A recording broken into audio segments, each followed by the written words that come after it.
बहुत से ऑर्गेनाइजेशन में काम करता रहा। लास्ट में झारखंड गवर्नमेंट का जो स्टेट प्लेन है वो फ्लाई कर रहा था। कुछ बातें वहाँ पर नहीं बनी। पहले ही अटेम्प्ट में मैं नायब तहसीलदार सेलेक्ट हुआ। ये DRG ऐसी फोर्स है एंटी नक्सल ऑपरेशंस में जो बस्तर के लोकल जो लड़के हैं उनसे मिलकर के बनाई गई फोर्स है। ऑपरेशंस में जिधर से गोलियां आती हैं ये लड़के बिना डरे बिना झिझक के उस ओर बढ़ते हैं। बहुत शॉर्ट हाइट कम हाइट के हैं, उनको उसमें इस क्राइटेरिया में भी छूट दिया गया था। बस्तर के ही लोकल मैक्सिमम लोग हैं, नाम नहीं लूंगा। लेकिन एक समय ऐसा था जब लोग ये कहते थे कि अरे होशियारी मार रहे हैं, हम तो 4 साल से तैयारी कर रहे हैं। ये होता है अक्सर जो तैयारी करता है, और जैसे फास्ट फूड हो गया है वैसे ही फास्ट स्टडी का एक प्रचलन चल रहा है। आप कुछ 10 से 15 दिन 20 दिन आप पहले रिसर्च करिए कि मैं किस चीज की तैयारी करने वाला हूँ, क्या क्या सिलेबस होता है, कैसे एग्जाम होता है। बस्तर में सबसे जो डेंजरस चीज है जो वो आईडी वो कहाँ पर में कैसे लगा हुआ है वो आप नहीं बता सकते। कभी आप चल रहे हैं, अचानक आपका पैर नीचे आया और फिर वो आईडी ब्लास्ट हुआ। 2 बार मेरे साथ ऐसा इंसिडेंट हुआ है। जिस रास्ते में हम चल रहे हैं, मतलब मेरे से आगे चल रहा हुआ जवान, उसका पैर आईडी पे आया और वो ब्लास्ट हुआ। तो ये आपके सामने हुआ है? सामने हुआ है। उनसे जब बात आती है छत्तीसगढ़ की, अरे छत्तीसगढ़ मतलब वो डेंजरस नक्सल एरिया, मतलब बाहर का आदमी ये सोचता है कि आप रायपुर जाते ही वहां पर में जो नक्सली है वो बंदूकें लेकर के घूमते रहेंगे। नक्सली जो है वो कभी भी वो खुले में ओपन में आते नहीं है, वो छुप के रहते हैं। आपको अपनी जान से ज्यादा डर उनको अपनी जान का है। तो आप CGPSC अगर आप पढ़ेंगे और बस्तर को नहीं जानेंगे तो CGPSC आपका किसी भी एंगल से नहीं निकल जाएगा। नमस्कार। आपने अपनी जिंदगी में बहुत सारे इंसिडेंट को होते हुए देखा होगा। कई इंसिडेंट हैं जो अच्छे होते हैं, कई इंसिडेंट हैं जिनसे आपको ये महसूस होता है कि ये क्यों हो रहा है मेरे साथ। आज इस पॉडकास्ट में हमारे साथ जो शख्सियत हैं, अगर इनकी कहानी मैं शुरू करूं तो अच्छा हुआ मैं छत्तीसगढ़ के रायपुर में था, अच्छा हुआ मैंने इंजीनियरिंग की, अच्छा हुआ मैंने NCC ज्वाइन किया, अच्छा हुआ जो NCC के थ्रू मेरा पायलट में मैंने सेवाएं दी, ट्रेनिंग हुई। अच्छा हुआ वहां कुछ चीजें नहीं बनी, अच्छा हुआ फैमिली का सपोर्ट मिला, वाइफ का सपोर्ट मिला। अच्छा हुआ पहली बार तैयारी किए, पेपर निकला, बहुत अच्छा हुआ। ये भी अच्छा हुआ कि नायब तहसीलदार का ड्यूटी लगा, जॉब लगा, तैयारी किए जहां, और नायब तहसीलदार का जॉब लगने से पहले जहां तैयारी कर रहे थे वहां पढ़े भी और पढ़ाए भी। ये भी अच्छा हुआ। जॉब के साथ भी तैयारी किए। कहीं पे ये भी अच्छा हुआ कि नायब तहसीलदार के बाद क्लास 2 के अकाउंट ऑफिसर का पोस्ट लगा। ये भी अच्छा हुआ, पर ज्वाइन नहीं किए। फिर मेहनत किए और दिमाग में सिर्फ एक था, DSP बनना है। ध्यान रखिएगा, डिप्टी कलेक्टर भी नहीं बनना है, सिर्फ DSP बनना है। पहला प्रेफरेंस DSP। जिद यही थी। CGPSC 2017 में इस जिद को पूरा करके दिखाया। अच्छा हुआ पहला पोस्टिंग मिला दंतेवाड़ा, धूर नक्सल जिला। उस समय का वर्ष 2019 की बात है ये। ट्रेनिंग के बाद मिला दंतेवाड़ा, कई ऑपरेशंस में शामिल रहे, सेवाएं दी। अच्छा हुआ इसके बाद कवर्धा में पोस्टिंग मिली। मैं जिनकी बात कर रहा हूं उनके जीवन में चाहे जितने भी उतार चढ़ाव हुए, पर अंततः सब अच्छा हुआ। स्वागत है आज के इस मेंटर ज्ञान के पॉडकास्ट में आप सभी का, और स्वागत है इस पॉडकास्ट के गेस्ट कृष्ण कुमार चंद्राकर सर का। स्वागत है सर। Thank you. तो कुछ मैंने सर आपके बारे में बताया। अब हमारे जितने भी ऑडियंस हैं, स्टूडेंट्स हैं, मैं आपसे रिक्वेस्ट करूंगा प्लीज कुछ अपने बारे में बताएं सर। जी, जैसा कि अभी आपने बताया, मेरी एक थ्योरी रही हमेशा कि मैन प्रपोजेस गॉड अपोजेस। हम अक्सर ये चाहते कि मेरे साथ ही ऐसा क्यों होता है। अगर हम किसी चीज़ को चाह रहे हैं, हो सकता है कि हम व्यापम का कोई एग्ज़ाम दिए और हो सकता है हम सेलेक्ट ना हो, तो हमें ये लगता है कि अरे यार मेरे साथ ही ऐसा क्यों होता है, भगवान ऐसा ना कर रहे हैं। हो सकता है कि भगवान हमारे लिए कुछ और अच्छा सोच के रखा हो और हम CGPSC में कोई एक अच्छा पोस्ट ले सकते हैं। तो हमेशा आप ये सोचिए कि आपके साथ अगर आप मेहनत कर रहे हैं और अगर आप अपना फुल डेडिकेशन के साथ में तैयारी कर रहे हैं तो 100% गॉड जो है, भगवान आपको बिल्कुल मदद करेगा और आपके साथ अच्छा ही होगा। मेरी जर्नी भी इसी तरह से शुरुआत हुई। मैं गवर्नमेंट जो स्कूल है JN Pandey government school Raipur में, मैंने वहाँ पे स्टडी की। उसके बाद NIT रायपुर से कंप्यूटर साइंस में 2008 में मैं ग्रेजुएट हुआ। उसी दौरान मैं एनसीसी का स्टूडेंट रहा और एनसीसी एयर विंग में फ्लाइंग हमारी जो ट्रेनिंग होती है उसी के तहत मुझे एक कमर्शियल पायलट के लिए स्कॉलरशिप मिली और बिलासपुर में जो चकरभाटा एयरपोर्ट है वहाँ पर मैंने पायलट की ट्रेनिंग ली। और उसके बाद मैं बहुत से ऑर्गेनाइजेशन में काम करता रहा। लास्ट में झारखंड गवर्नमेंट का जो स्टेट प्लेन है वो फ्लाई कर रहा था। उसी दौरान कुछ बातें वहाँ पर नहीं बनी, कुछ ऑफिसर्स के साथ में मेरी कुछ नहीं बनी, तो मेरी वाइफ और मेरी फैमिली ने सपोर्ट किया और बोला कि आप भी क्यों ना तैयारी करें। तो फिर मैं जॉब छोड़ करके CGPSC की मैंने तैयारी स्टार्ट की 2015 में और पहले ही अटेम्प्ट में मैं नायब तहसीलदार सेलेक्ट हुआ और सरायपाली बसना में मेरी पोस्टिंग रही। इस दौरान जब मैं तैयारी कर रहा था तब जिस इंस्टीट्यूट में मैं पढ़ता था वहाँ पर मैं पढ़ाता भी था और बाद में कुछ दिनों के लिए अपना एक इंस्टीट्यूट भी विंग्स एकेडमी के नाम से मैंने स्टार्ट किया था कुछ फ्रेंड्स से मिल करके। उसके बाद कंटिन्यू सेलेक्ट तो हो गए थे, लेकिन वर्दी का जुनून था कि चाहिए, हमें वर्दी ही चाहिए। तो इस बार 2 बार और मैं क्लास 2 में सेलेक्ट हुआ पर वो ज्वाइन नहीं किया और अंततः जो है मैं DSP बनना चाह रहा था। CGPSC 2017 में मैं DSP बना और उसकी ज्वाइनिंग 2019 में हुई। मैंने अपना फर्स्ट प्रेफरेंस DSP ही डाला था ओवर डिप्टी कलेक्टर। तो ये मेरा ड्रीम जॉब था और मैं फाइनली अपने ड्रीम जॉब में पहुंच गया। लगभग 2 साल की ट्रेनिंग के बाद मेरी फर्स्ट पोस्टिंग जो है वो दंतेवाड़ा जिले में हुई थी एज अ DSP DRG और नक्सल ऑपरेशंस।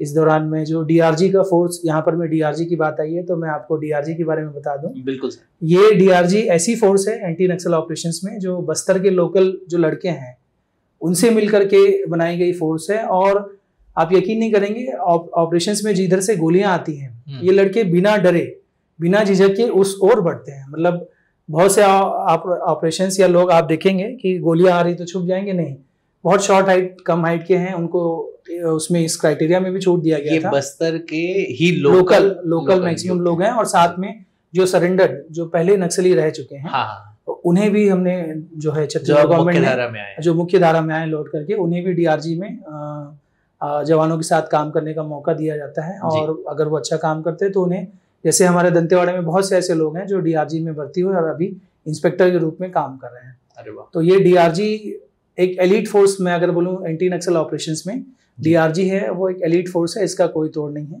मैंने इसके साथ में बहुत सारे ऑपरेशंस किए हैं, नदी पहाड़ जंगल हम लगातार चलते आ रहे हैं। तो कभी भी मुझे ऐसा नहीं लगा कि मैं, जो एक डर होता है जी, वो कभी भी किसी के मन में, मेरे साथ साथ और भी अफसर जो भी गश्त में गए हैं, ऑपरेशंस में गए हैं, DRG है तो ये जवान संभाल लेंगे। और कहीं पे भी बताया, जब भी 2-3 बारी एक्सचेंज ऑफ फायरिंग हुई है तो हमेशा ये रहा कि DRG के लड़के आगे बढ़ के जो है वो फायरिंग करते रहे और नक्सलियों एंटी नक्सल ऑपरेशंस में बहुत अच्छी सफलताएं जो है वो हासिल कर रहे हैं। और अभी की स्थिति में तो अभी जैसा कि केंद्रीय गृह मंत्री माननीय अमित शाह जी ने और हमारे प्रदेश के मुख्यमंत्री महोदय और गृह मंत्री महोदय ने जो है 26 मार्च 2026 जो टारगेट डेडलाइन सेट किया है और जिस तरह से ऑपरेशंस अभी बस्तर में हो रहे हैं, मुझे बिल्कुल लग रहा है कि हम उससे पहले ही जो है ये टारगेट अचीव कर लेंगे। बिल्कुल होना चाहिए जी। तो वहां से आपकी जर्नी अब एज अ DSP लगभग 2.5 साल में जो है दंतेवाड़ा में काम किया। उसके बाद में मेरा ट्रांसफर जो है कबीरधाम जिले में DSP नक्सल ऑपरेशंस के पद पे हुआ है जी। वर्तमान में मैं SDOP कवर्धा और DSP साइबर जी और DSP ट्रैफिक का जो है एडिशनल चार्ज में हूँ। बहुत अच्छी जर्नी रही है आपकी, मतलब सुन के ही मुझे वो एक्साइटमेंट फील हो रहा है। मैं एक चीज पूछना चाहूंगा, ये जो ट्रांजिशन होता है, मतलब शुरुआत में आप हवाओं में उड़ते थे और अब आप जमीनी स्तर पे आपने कहा कि आप वर्क कर रहे हैं, तो ये हवा से जमीन में आने में जो ट्रांजिशन हुआ, इसमें कभी ऐसा डर नहीं लगा कि चीजें चेंज हो रही है, इतने सारे वेरिएशंस आ रहे हैं? एक था कि बहुत अच्छा जॉब था जिसमें आप जमीन से बातें ही नहीं कर रहे, हवाओं में बातें कर रहे, और एक था कि आपको जमीन में उतर करके वहां की समस्याओं पे अब काम करना है। ट्रांजिशन कैसा था? जी, मैं बोलूँगा हवा में आप जब रहते हैं आप अकेले रहते हैं जी, और जमीन पे जब आप रहते हैं तो लोगों से जुड़ करके रहते हैं। तो ये डेफिनेटली वो हर जॉब का अपना अपना एक एंथुसियाज्म और हर जॉब का अपना एक ऑरा रहता है। तो वो जॉब भी मेरी ड्रीम जॉब थी, वो उसमें भी मैंने जब भी किया बहुत अच्छा किया और वो छोड़ करके मुझे कभी रिग्रेट नहीं हो रहा है। मतलब मुझे लगा कि छत्तीसगढ़ के लिए आकर के मैं काम करूं, अपने लोगों के लिए काम करूं, तो ये DSP बन करके मैं फील्ड में लोगों के साथ काम कर रहा हूं और मुझे लगता है कि अभी तक मैंने अपना 100% दिया है और आगे भी मैं ऐसा काम अपने स्टेट के लिए और देश के लिए करते हैं। बहुत बढ़िया सर।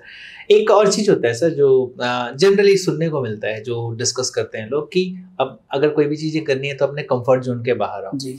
मैं आपका एक बहुत जब मैं अभी थोड़ी देर पहले हम आपकी जर्नी के बारे में बात कर रहे थे, तो मैंने एक बहुत बड़ा आपका कंफर्ट जोन देखा था। वो ये था कि एक अच्छी खासी सैलरी थी, वहां पे आप वर्क कर रहे थे, काफी कंफर्टेबल थे। उस कंफर्ट जोन से बाहर आकर के वापस प्रिपरेशन स्टार्ट करना, वापस उस जर्नी पे आना, और जो पहले आप कर चुके थे उस जर्नी पे वापस आना, उस कंफर्ट जोन को छोड़ना, ये कठिन होता है, आसान होता है, कैसे करते हैं? मतलब ये हिम्मत कैसे आता है, ये करना चाहिए? बिल्कुल, मैं ये कहूँगा कि अगर आप अपने कंफर्ट जोन में हैं और अगर आपको लगता है कि मुझे यहाँ से कहीं और होना चाहिए जी, हालांकि एक एज के बाद में आदमी कंफर्ट जोन में सेटल हो जाता है कि अब हो गया बस, लेकिन मुझे लगा कि मुझे यहाँ से कहीं और होना, मैं और बेहतर जगह हो सकता हूँ। और इसमें बिल्कुल मेरी फैमिली का, मेरी वाइफ, स्पेशली मेरी वाइफ का बहुत बड़ा योगदान रहा कि जब मैंने जॉब छोड़ी, जब जॉब छोड़ने का डिसीजन जो लिया था, बहुत लोगों ने क्रिटिसाइज़ किया, बहुत से फैमिली मेम्बर्स, फ्रेंड्स, सभी ने मना किया और छोड़ने के बाद काफ़ी दिन तक क्रिटिसिज्म भी होता रहा। बट ये है कि मेरी वाइफ हमेशा मेरे साथ में रही और उनके सपोर्ट से मैं जो तैयारी का समय है उस समय में मेरे साथ ये लगता था कि मुझे तैयारी तो करनी है। एक तरह का जो मोटिवेशन, एक बोलते हैं एक नेगेटिव मोटिवेशन, आपने अगर सुना होगा जी, एक तो होता है मोटिवेशन, एक होता है नेगेटिव मोटिवेशन। हाँ। तो मेरे मन में और हमेशा ये रहता था, मेरी वाइफ भी बोलती थी कि आपको फर्स्ट अटेम्प्ट में सेलेक्ट होना है और अच्छी पोस्ट पे सेलेक्ट होना है।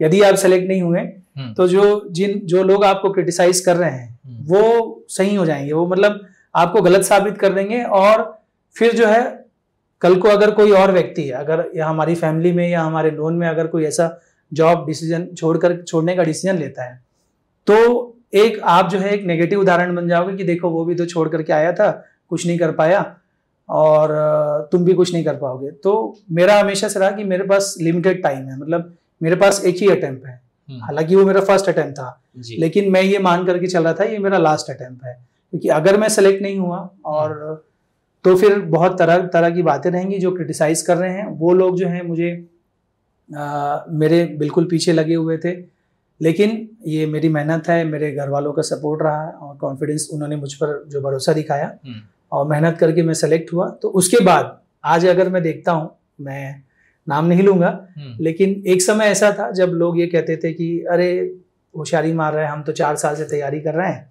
ये होता है अक्सर, जो तैयारी करता है जी, कि हम तो 4 साल से 5 साल से तैयारी कर रहे हैं, हमारा नहीं हुआ है, वो कैसे छोड़ करके आगे और देखते हैं कैसे होगा। और उन्हीं लोग का नजरिया, जब सिलेक्शन हुआ उसके बाद लोगों का नजरिया, भाई तू कैसे पढ़ा, तू कैसे तैयारी किया, आप क्या क्या उसमें कमियां बताओ, तो वो आपसे ज्ञान लेने आते हैं।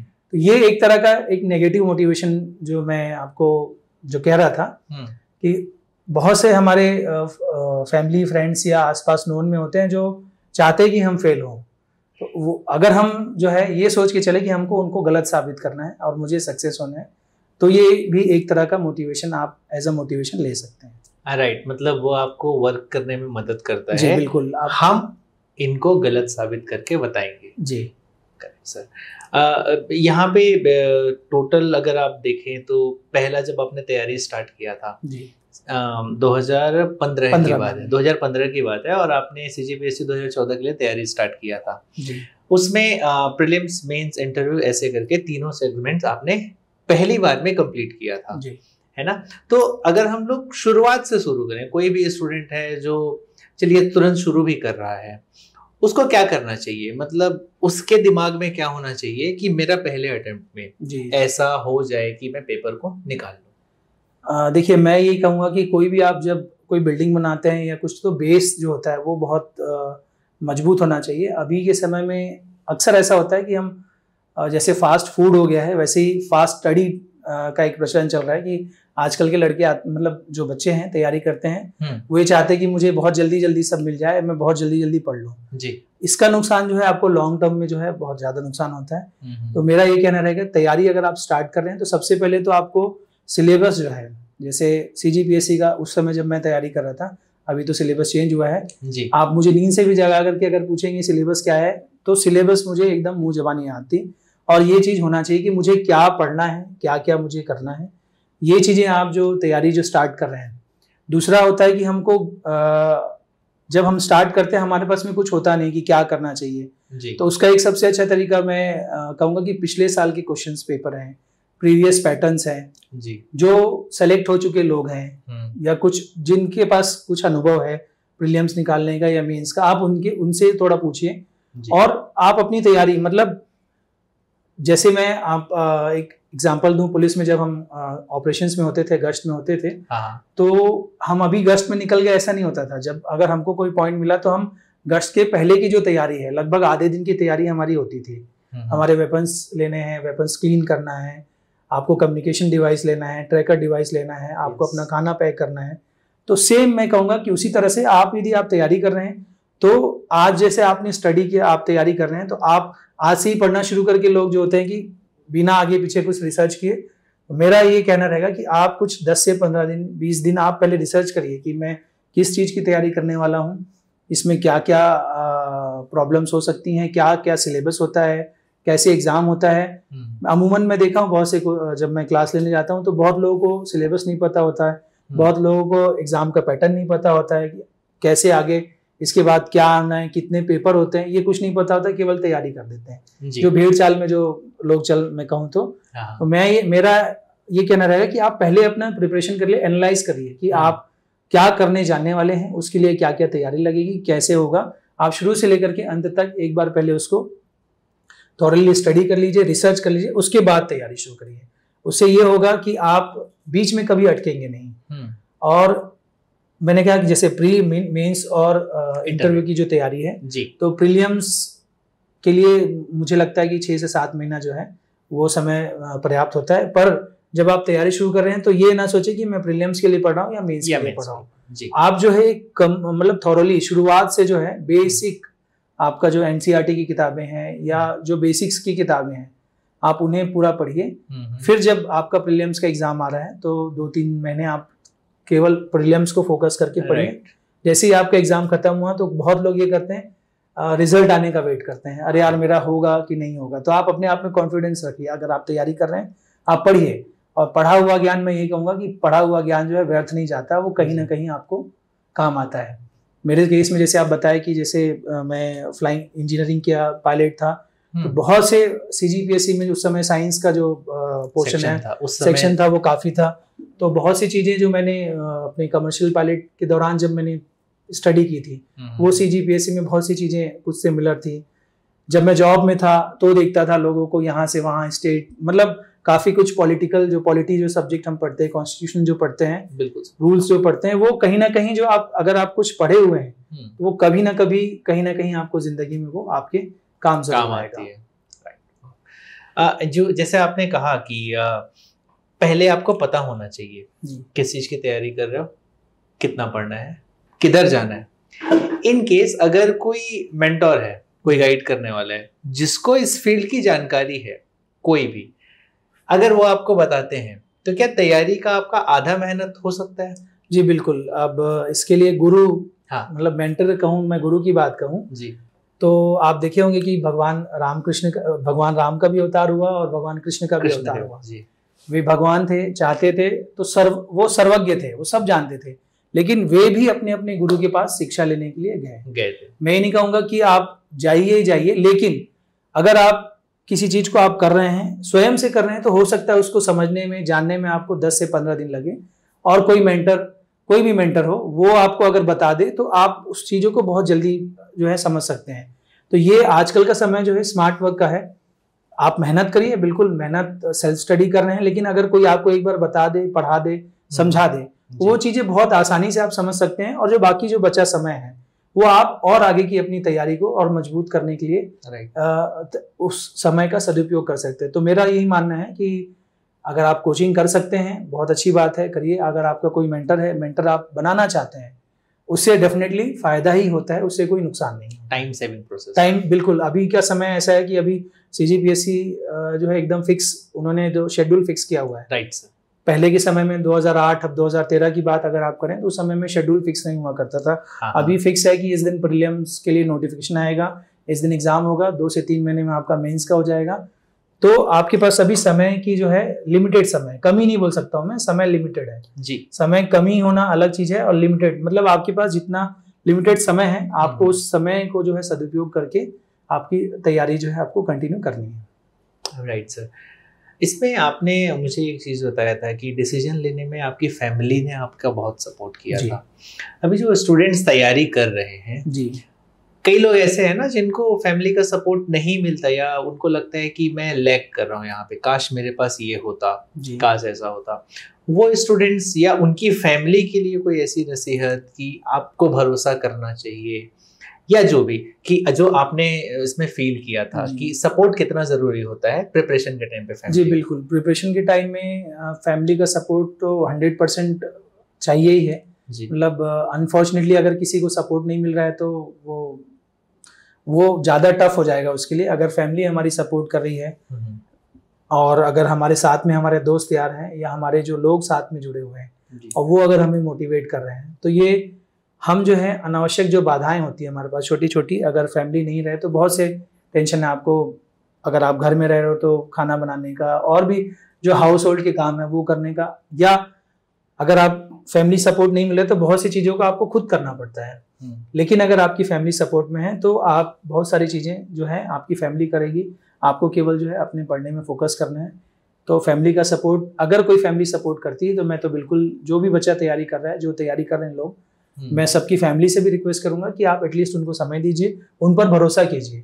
एक समय ऐसा रहा है, हमेशा कई बार ऐसा होता है कि जो आप सक्सेसफुल लोगों के उसमें देखेंगे तो सभी, काफ़ी सारे लोग ऐसे हैं जिनकी फैमिली ने फुल सपोर्ट किया है, और फैमिली सपोर्ट करने से आपकी जो जर्नी है वो बहुत आसान हो जाती है। आसान हो जाती है। बिल्कुल सर। अगर कोई स्टूडेंट है स्पेसिफिक कोई स्ट्रेटजी को ही लेकर के चल रहा है, मतलब कि जब वो प्रीलिम्स की तैयारी करता है तो कितना ज़रूरी है इसमें स्ट्रेटजी का, इस तैयारी के दौरान स्ट्रेटजी का कितना है? कई कहते हैं रैंडम तैयारी करते हैं स्टार्ट करके, कई स्ट्रेटजी के साथ करते हैं, तो वो स्ट्रेटजी का रोल क्या है?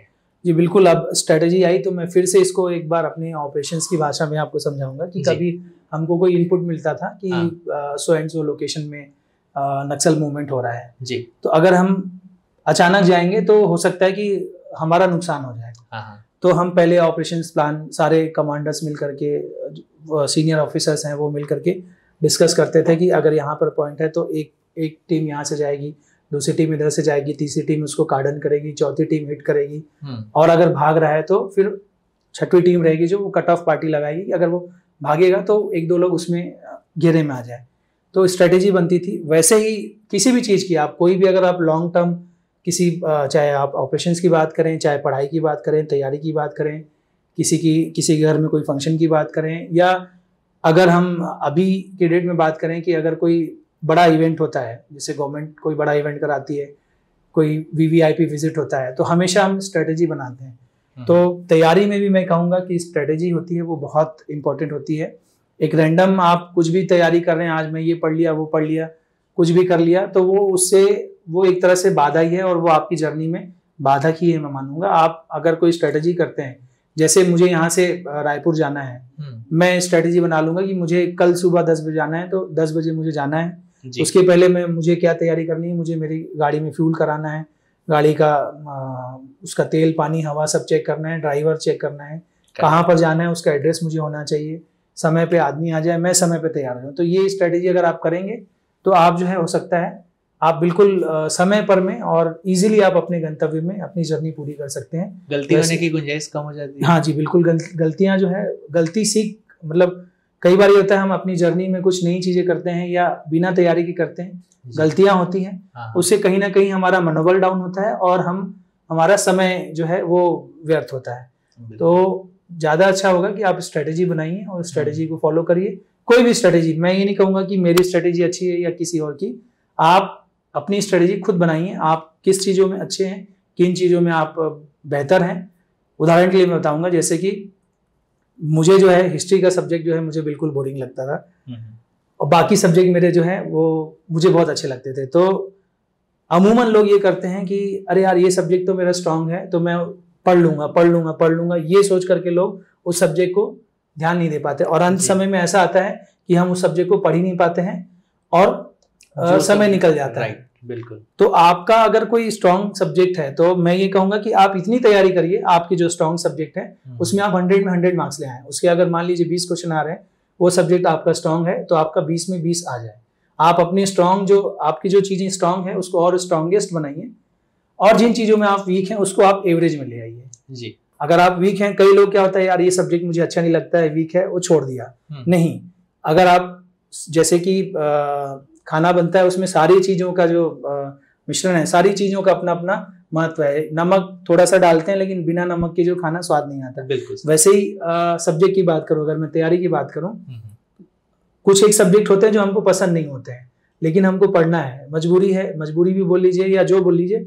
तो अगर मुझे वो कम पसंद है या मुझे इंटरेस्ट नहीं आ रहा है तो एटलीस्ट मैं इतना पढूं कि उसमें एवरेज मार्क्स ले आऊं। अगर 10-20 क्वेश्चन उसमें से आ रहे हैं तो एटलीस्ट मैं 10 से 12 क्वेश्चन उसमें कर लूं, और जो मेरे सब्जेक्ट जो स्ट्रांग है, जो मुझे अच्छे लगते हैं, मैं उसमें कोशिश करूं कि उसमें 70%, 80%, 90% मैं उसमें मार्क्स ले आऊं।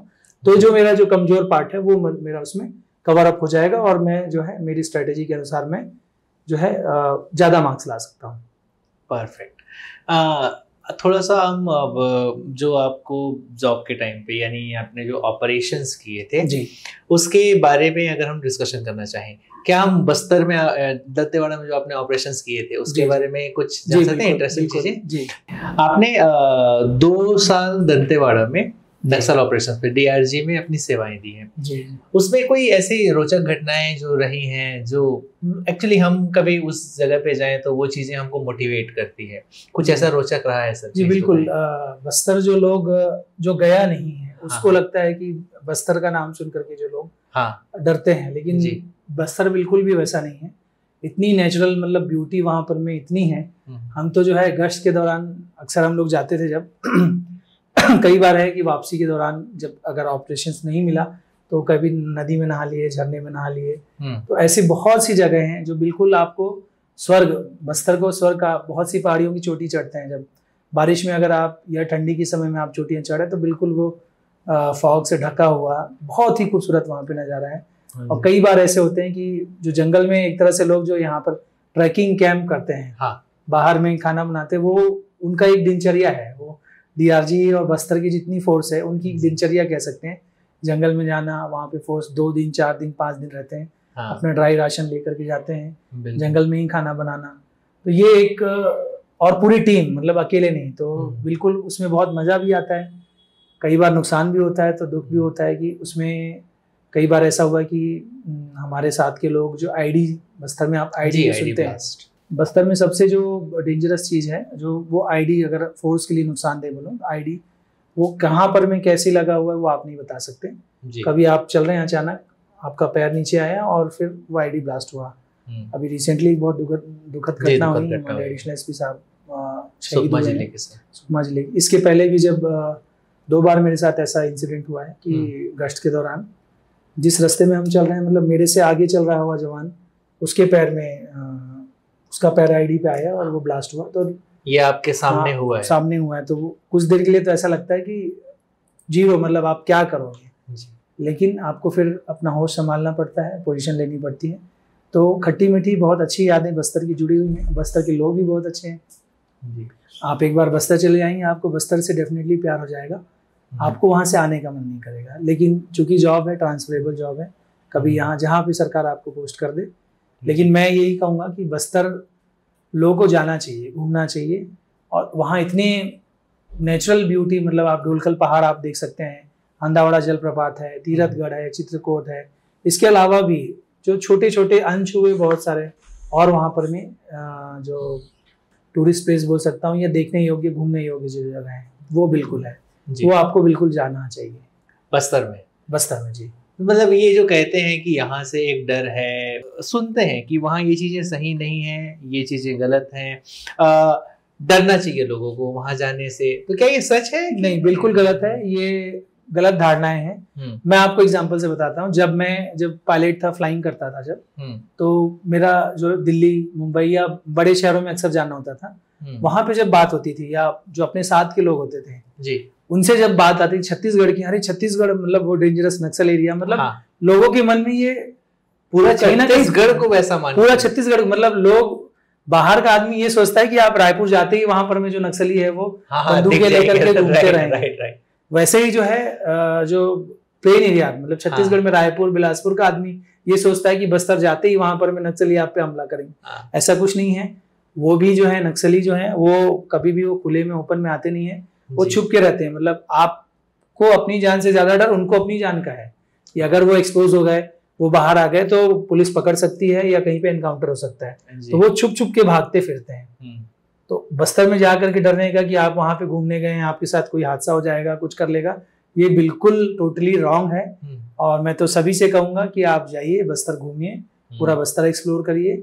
बहुत ही शानदार जगह है, बहुत ही खूबसूरत जगह। और ये टाइम सबसे खूबसूरत होता है। हाँ, बारिश का टाइम जो होता है, बारिश का टाइम आपको पूरी नेचुरल ग्रीनरी, नेचुरल ब्यूटी जी, मतलब स्वर्ग का आनंद आपको जो बोलते हैं एक तरह से वो आपको बस्तर में मिलेगा। हम तो बहुत जो 2.5 साल लगभग मैं रहा हूँ तो विद फैमिली। कुछ एक जगह थी रेस्ट्रिक्शन जहाँ पर मैं जाना थोड़ा खतरनाक पुलिस फैमिली के लिए माना जाता था जी। तो उन जगहों को छोड़ के हम जो बाकी जगह है आम आदमी जो है कहीं भी घूम सकता है, दिन में रात में। लोगों के मन में ये धारणा अभी भी है, बहुत से लोग अभी भी सोचते हैं कि बस्तर जाते ही हमको नक्सली किडनैप कर लेंगे, हमको टॉर्चर करेंगे। ऐसा कुछ भी नहीं है।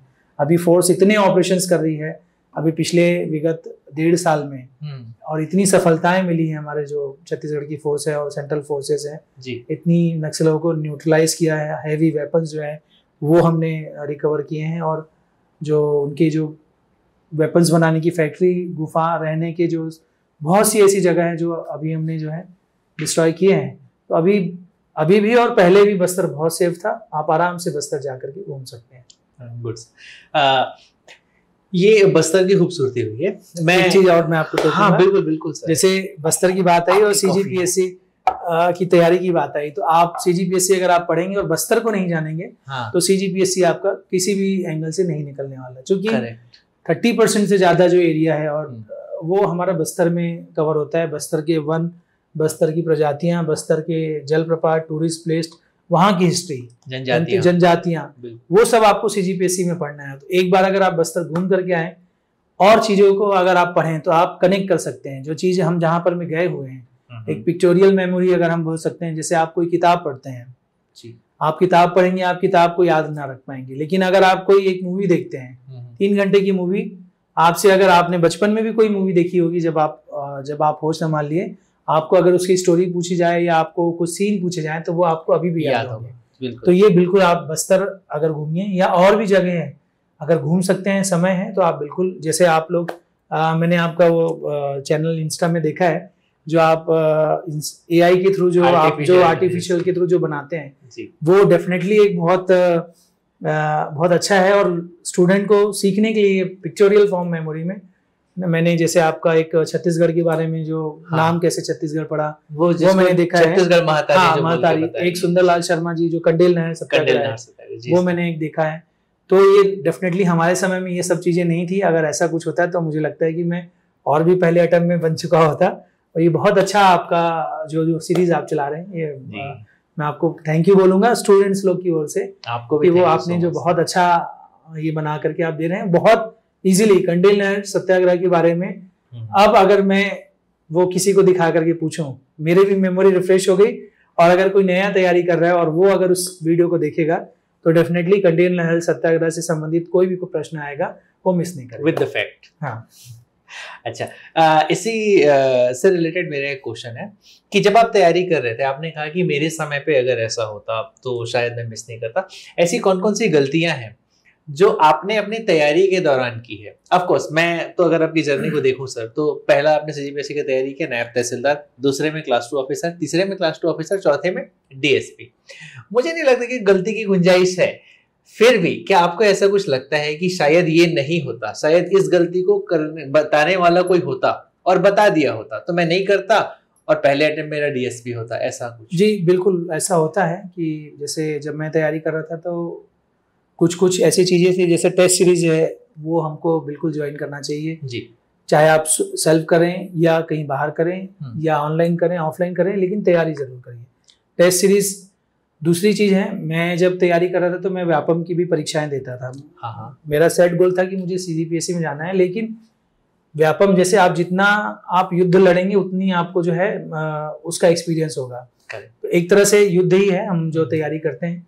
सीजी व्यापम की जो तैयारी करते हैं, जैसे लोग बोलते हैं मुझे पटवारी नहीं बनना है, मैं क्यों परीक्षा दूं।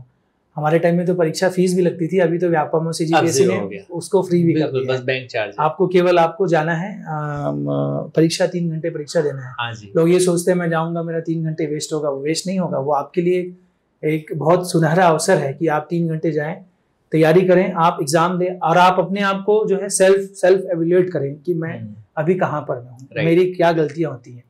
लाइफ बहुत सी चीजें ऐसी होती है, हमको आंसर पता होते हुए भी कई बार होता है कि हमको आंसर ए लगाना था लेकिन हम बी लगा देते हैं। बिल्कुल। मुझे लगता रहता है कि इसका आंसर ए होगा, लेकिन जब मुझे मार्क करना है तो मैं बी लगाता हूँ, और जब मैं आकर के जब मॉडल आंसर चेक करता हूँ तो अरे यार मैं तो पहले ए लगाने वाला था, बी लगा दिया, लेकिन ए ही सही है। तो ये सब गलतियां जो हैं, ये सब चीजें जो हैं आप कब सीखेंगे या कब ये गलतियां नहीं होंगी, जब आप जितना ज्यादा आप एग्जाम देंगे। सीजीपीएससी साल में एक बार एग्जाम लेता है, आप एक ही बार दे सकते हैं। लेकिन अगर आपको लाइव और वो आपको अपने आप को परखना है तो आपको जितने भी एग्जाम्स होते हैं कंपटीशन के, अगर जो मिलता जुलता सिलेबस है, आपको जरूर उसमें अपीयर होना चाहिए। बिल्कुल। आपकी कॉफी ठंडी हो रही है, लेते लेते हम बात कर सकते हैं। बिल्कुल। अगर सीजीपीएससी के पूरे टेन्योर की बात करते हैं, प्रीलिम्स, मेंस, इंटरव्यू, मेंस की तैयारी में ऐसे कौन कौन से स्पेसिफिक चीजें हैं जो हमको मिस ही नहीं करना चाहिए? जी, कौन कौन सी चीजें होती हैं? जैसे अक्सर होता है मेंस की तैयारी में हम जो राइटिंग प्रैक्टिस नहीं करते। बहुत सारे जो स्टूडेंट होते हैं वो शॉर्टकट या आसानी से लिख के मैं पढ़ लिया और मुझे याद आ जाएगा, लेकिन आप अक्सर देखिएगा पढ़ा हुआ आपको, अगर आपने 10 लाइनें पढ़ी हैं, आप जब आप लिखने बैठोगे तो आपको केवल 5 से 4 लाइनें ही याद आएंगी, आप लिख नहीं पाएंगे। लेकिन अगर आप लिख रहे हैं बार बार, आप उन्हीं चीजों को बार बार लिख रहे हैं, तो आपकी राइटिंग स्किल जो है बहुत अच्छी डेवलप होगी। मैं ये नहीं कहूँगा कि देख के लिखिए या पढ़ के लिखिए, आपको एक टॉपिक सीजीपीएससी में जो भी सिलेबस है उसका टॉपिक पढ़िए, उस टॉपिक को आप लिखिए। आप देखेंगे कि आपने आज जो लिखा, कल जो लिखा, तीसरी बार, चौथी बार, 10वीं बार जब आप लिख रहे हैं तो आप खुद ही देखेंगे कि आपकी पहली बार की जो राइटिंग है और जो 10वीं बार में जो आपने जो लिखा है कंटेंट, राइटिंग नहीं मतलब कंटेंट की बात कर रहा हूँ, उसमें बहुत जमीन आसमान का फर्क होगा। मतलब आप रिफाइन कर रहे हैं। जैसे हम भी कई बार पढ़ते हैं या पढ़ाते हैं या पहली क्लास लेते हैं, फर्स्ट टाइम जब कोई टीचर आता है, नया होता है, और जब वो 2 साल 5 साल बाद जब पढ़ाता है तो उसका अनुभव और 5 साल के बाद का अनुभव बहुत जमीन आसमान का अंतर होता है। वैसे ही जो है राइटिंग स्किल में आप जितना ज़्यादा आप लिखेंगे, जितना ज़्यादा एक हमारे जो प्रशासन एकेडमी निमोरा में और चंदखुरी में हमारी ट्रेनिंग होती है, वहाँ अक्सर कहा जाता है कि अभी जितना कलम घिसोगे बाद में आपको कलम कम घिसना पड़ेगा। मतलब अभी आप जितना राइटिंग करोगे, एक बार जब आप सेलेक्ट हो गए या ऑफिसर बन गए तो आपको केवल सिग्नेचर करना है ना। नोटिंग जो है, बाकी की चीजें जो है वो आपके नीचे के अधिकारी, नीचे के कर्मचारी हैं, वो करके लाएंगे। आपको अप्रूव, डिसअप्रूव या ज्यादा से ज्यादा 1 से 2 लाइन आपका अभी मत देना है, और जो बाकी बचा जो 1 से 1.5 पेज है वो आपके नीचे जो मातहत कर्मचारी है वो लिखेंगे। तो ये भी एक बड़ा मोटिवेशन है कि आप अभी जितना कलम घिसेंगे आपको बाद में उतना कम कलम घिसना पड़ेगा, यानी कि आपको अपना सिग्नेचर ही करना पड़ेगा। तो मेरा यही मानना है कि मेंस की तैयारी के दौरान आपको चीज़ों को लिखना चाहिए, लिखना आना चाहिए। मतलब मैं ये कह सकता हूँ कि जैसा आपने कहा उस हिसाब से कि आंसर लिखना चालू करेंगे तो एक टाइम पे ऐसा आएगा कि आप उस अच्छे लेवल पर पहुंच जाएंगे। जी, शुरू से ही। इसमें एक और स्टूडेंट्स को जो डाउट रहता है वो है, शुरू से ही क्या अच्छा आंसर लिखा जा सकता है? जैसे मैंने ये कहा ना, आप किसी किताब को या किसी मूवी को अगर आप फर्स्ट टाइम देखते हैं, आपको बहुत सारी चीजें समझ में नहीं आती हैं। दूसरी बार देखेंगे तो कुछ थोड़ी सी और ज्यादा चीजें आपको समझ आती है। तीसरी बार, चौथी बार अगर आप देखेंगे तो आप जो है वो आप एक एक सीन मूवी का आप बता देंगे। सेम हम अगर सीजीपीएससी की तैयारी एग्जाम की बात करें, आप किसी प्रश्न को लिखते हैं, जैसे छत्तीसगढ़ की उदाहरण के लिए बस्तर के बारे में अगर आप लिखते हैं, पहली बार आप लिखेंगे तो थोड़ा हो सकता है कि कमी बेशी रहे, दूसरी बार लिखें, तीसरी बार धीरे धीरे जो है आप उसको रिफाइन कर सकते हैं। और अभी के समय में मैं आपको बताऊं कि जैसे जब हम तैयारी कर रहे थे उस समय तो राइटिंग के लिए हमको गूगल सर्च करो, बहुत सी किताबें नहीं मिलती हैं। अभी तो आपके पास में AI टूल इतने आ गए हैं, चैट GPT यूज करिए, आप बोलिए मुझे बस्तर के बारे में बताइए, वो पूरा आपको आंसर लिख करके बता देगा। आप उससे कहिए कि 10 लाइन में लिखिए, वो 10 लाइन में लिख देगा। आप बोलिए 100 लाइन में लिखिए, वो 100 लाइन में, 1000 शब्द में तो अभी इतने सारे टूल्स आ गए हैं जो आपका समय बचा सकते हैं और जो बिल्कुल आपके लिए बहुत ही तैयारी को आपका और मतलब मजबूत कर सकते हैं और धार दे सकते हैं। तो जितना ज्यादा आप लिखना, लेकिन मैं पढ़ करके नहीं लिख सकूंगा। मैं अगर ये कहूं कि मैंने कोई स्टोरी पढ़ी या मैंने कोई चीज पढ़ी और उसको मैं बस पढ़ लिया, 10 बार पढ़ लिया और एक बार भी लिखा नहीं और मैं इसमें जाकर के मैं अच्छे से लिखाऊंगा, ऐसा बिल्कुल नहीं होगा। आप उसको पढ़िए, 4 बार 5 बार पढ़िए, फिर कम से कम 4 से 5 बार आप उसको लिखिए, तब आप देखिएगा कि आपको लिखने में जो है वो बहुत ही आसानी से आप उसको लिख पाएंगे। जब कोई एक एस्पिरेंट है जो पूरा तैयारी करता है, मतलब उसने तैयारी चालू की, सारे स्ट्रेटजी सही चल रही है, सब कुछ है, फिर भी कई स्टूडेंट्स होते हैं साल भर अच्छा पढ़ने के बाद उस एग्जाम हॉल के प्रेशर को संभाल नहीं पाते जी।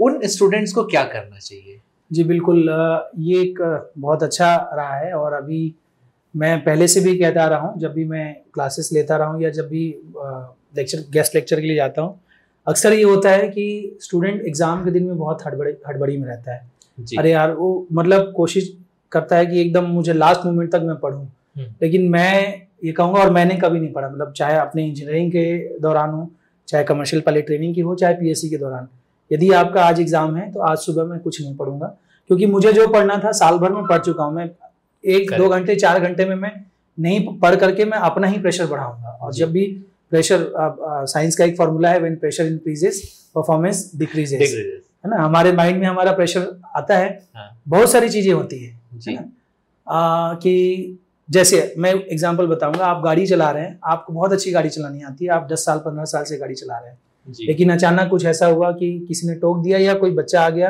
या छोटा सा इंसिडेंट हो गया।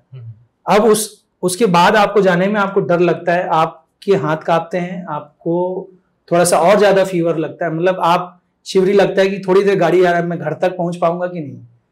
क्यों? क्योंकि आपके ऊपर प्रेशर आ गया। आप गाड़ी चलाना बहुत बहुत अच्छे से जान रहे हैं, लेकिन उस दौरान जो है आपको बहुत प्रेशर हुआ और आप जो है वो ऑटोमेटिकली आपसे बार बार गलतियों पे गलतियां होता है। अक्सर आप देखेंगे, जैसे आप अपने दोस्तों के साथ चल रहे हैं, वो चला रहा है, आप टोक दिया, भाई ठीक से चला, इधर देख ठुक जाएगा, देख उधर काट लेगा, और वो बिल्कुल थोड़ी देर में आपको लगेगा वो जाकर के ठोक ही देगा, है ना। ऐसा होता है। तो ये प्रेशर ही है, ये एक तरह से हम प्रेशर क्रिएट करते हैं, और ये ह्यूमन टेंडेंसी है कि जब हमारे दिमाग में प्रेशर आता है, हमारी डिसीजन जो मेकिंग है या हमारी जो कैपेबिलिटी है वो धीरे से घट जाती है। तो मैं स्टूडेंट से ये कहूंगा कि आप एग्जाम के टाइम में, एग्जाम के दिन विशेषकर आप प्रेशर ना ले। जैसे मैं पहले से कहता रहा हूँ, आप जब आपका एग्जाम होता है तो आप 1 से 1.5 घंटे पहले पहुंचे। अभी जैसे व्यापम ने एक बहुत अच्छा इसमें ये किया है, व्यापम का, मैं नोडल भी हूँ, व्यापम की जो परीक्षाएं होती है जिले का नोडल हूँ जी। 2.5 घंटे पहले आपको एग्जाम हॉल में पहुंचना है। एग्जाम के 2.5 घंटे पहले जी। 9 बजे अगर पेपर है तो 2 घंटे पहले आपको जो है, अगर 11 बजे पेपर है तो आपको 9 बजे जो है आपको एग्जाम हॉल में पहुंच जाना है। और ये बहुत अच्छी स्ट्रेटेजी है। मैं इसका आपको फायदा बताता हूँ। हम अगर कहीं 10 से 12 दिन 15 दिन आप सोचेंगे कहीं बाहर घूम के आते हैं जी, हमारे घर में आते हैं, तो थोड़ी देर के लिए हमको हमारा घर भी एकदम अलग लगता है। ये ऐसा सबके साथ होता है जी। मुझे लगता है कि जो हमारे स्टूडेंट भी साथ में जुड़े हैं उनके साथ भी होता होगा। जब हम हमारा अपना घर, जब हम कई साल से हम वहां पे रह रहे हैं, 15-20 दिन बाद कहीं बाहर से आ रहे हैं, तो हमको एकदम अलग लग रहा है। हमको सेटल डाउन होने में थोड़ा समय लगता है जी, लगता है, होता है ना। बिल्कुल सर। तो जो एग्जाम सेंटर है वो तो हमारे लिए हो सकता है हम पहली बार जा रहे हो। लकीली 100 में कोई 1-2% ऐसा होता होगा जो जिस स्कूल में पढ़ा है उसको वहां सेंटर मिल जाए, वो अपवाद है। लेकिन 99% लोगों का ऐसा होता है कि हम उस स्कूल में पहली बार जा रहे हैं, उस रूम में पहली बार जा रहे हैं, तो हमको उस एटमॉस्फेयर में ढलने में, हमको हमारे एग्जाम के एटमॉस्फेयर में ढलने में हमको जो है टाइम लगता है। तो अक्सर लोग क्या करते हैं, नहीं मैं पढ़ूंगा करके लास्ट मोमेंट में जाते हैं। कई बार ऐसा होता है, व्यापम में जब मैं भी परीक्षाएं देता था, आप देखेंगे कोई एक स्टूडेंट लेट जाए, मतलब आंसर शीट आपको OMR शीट बढ़ गई, आप भरना शुरू किए, वो आया लेट से, और वो जैसे आया हड़बड़ किया, फिर बोलेगा मैम मेरा रोल नंबर गलत हो गया। राइट। अक्सर आपको मिलेंगे आपको एग्जाम हॉल में, या कोई ना कोई ऐसा मिलेगा मैम मैं इसमें गलत कर दिया, तो वो कारण उसकी पीछे मैं एक बात बता रहा हूँ, बस माफ करिए। जी बिल्कुल। मेरा एक दोस्त था, वो अभी रिसेंट में पेपर हुआ, वो गले में नेक बैंड लेकर के बैठा हुआ था। उसको भी नहीं पता था कि नेक बैंड लेकर के बैठा हुआ है। जो इन्विजिलेटर उस क्लास में थे उनको भी नहीं पता चला कि वो नेक बैंड लेकर के बैठा, दिख रहा था। जो वहां के परीक्षा प्रभारी थे वो जब क्लास में आए तो देखे तो पता चला कि नेक बैंड लेकर के बैठा हुआ है।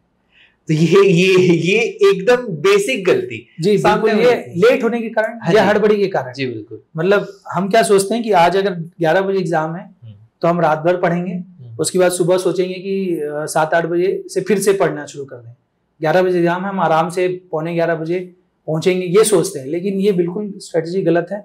ये प्रेशर मतलब आपकी परफॉर्मेंस को डिक्रीज करेगी। आप जो साल भर पढ़ चुके हैं, आप 2 घंटे 4 घंटे में बहुत ज्यादा नया चीज नहीं पढ़ने वाले हैं, जी है ना। बिल्कुल आप कुछ बहुत ज्यादा अचीव नहीं कर लेंगे 2 घंटा पढ़ के, लेकिन अगर आप काम और बहुत कूल माइंड से जाएंगे, आपका जो परफॉर्मेंस है, आप बहुत सी चीजें ऐसी होती है, आप देखेंगे हड़बड़ी में हमको आते हुए हम गलत करते हैं, हमको पता होता है फिर भी छोड़ते हैं। तो ये सब प्रेशर का ही खेल है। तो कोशिश करिए। सीजीपीएससी में तो अभी 2 घंटे वाला नियम नहीं आया, लेकिन फिर भी मैं आपको आप जो लोग हैं, जो स्टूडेंट हैं, उनको बोलना चाहूँगा कि आप पहले पहुँचिए, थोड़ा सेटल डाउन होइए, उस रूम के एटमॉस्फेयर से अपने आप को एग्जाम के प्रेशर से बाहर निकालिए। वो कैसे करेंगे? आप रूम में बैठ गए, दाहिने बाएं देख लीजिए कितने पंखे हैं, कितनी खिड़कियां हैं, कितने लोग हैं, कितनी लड़कियां हैं। थोड़ा ह्यूमर के लिए बोल रहा हूँ, कितनी लड़कियां हैं काउंट कर लो। किसको आप 10 नंबर देते हो, किसको 10 में से 5 नंबर देते हो। थोड़ा सा आप अपना ह्यूमर करके टाइम पास करिए और अपना जो प्रेशर है, जो प्रेशर को रिलीज करिए और आप अपने आप को प्रिपेयर करिए। थोड़ा ध्यान कर लीजिए। ये तो सर मेल लोग के लिए, फीमेल लोग के लिए क्या है? फीमेल लड़कों को देख लें कि अब हो सकता है कि आगे मतलब ये सेलेक्ट हो जाएगा, तो खाली पुलाव पकाने में आपको पैसा नहीं लगना है। आपको आपका जो मेंटल स्ट्रेस है, ये बहुत ज्यादा होता है एग्जाम के टाइम में, आपको उसको रिलीज करना है। आप ध्यान कर लीजिए बैठ करके। दूसरी चीजें हैं, जैसे बहुत से स्टूडेंट को देखता हूँ मैं, वो पानी की बोतल अपने साथ कैरी नहीं करते हैं। मैं हमेशा पानी की बोतल कैरी करता था, और लगे आपको जैसे तो आप उसमें ग्लूकोज डाल लीजिए। कई बार ये होता है कि हम जैसे ही जैसे हमारा प्रेशर बढ़ता है, हमारा ब्रेन में ऑक्सीजन की कमी होती है और ब्रेन हमारा थोड़ा सा स्लो डाउन, जब जैसी ऑक्सीजन की कमी हो रही है, हमारा ब्रेन स्लो डाउन होता है। आप थोड़ा पानी पीजिए, ग्लूकोज पीजिए, कुछ चीजें नहीं समझ में आ रहा है।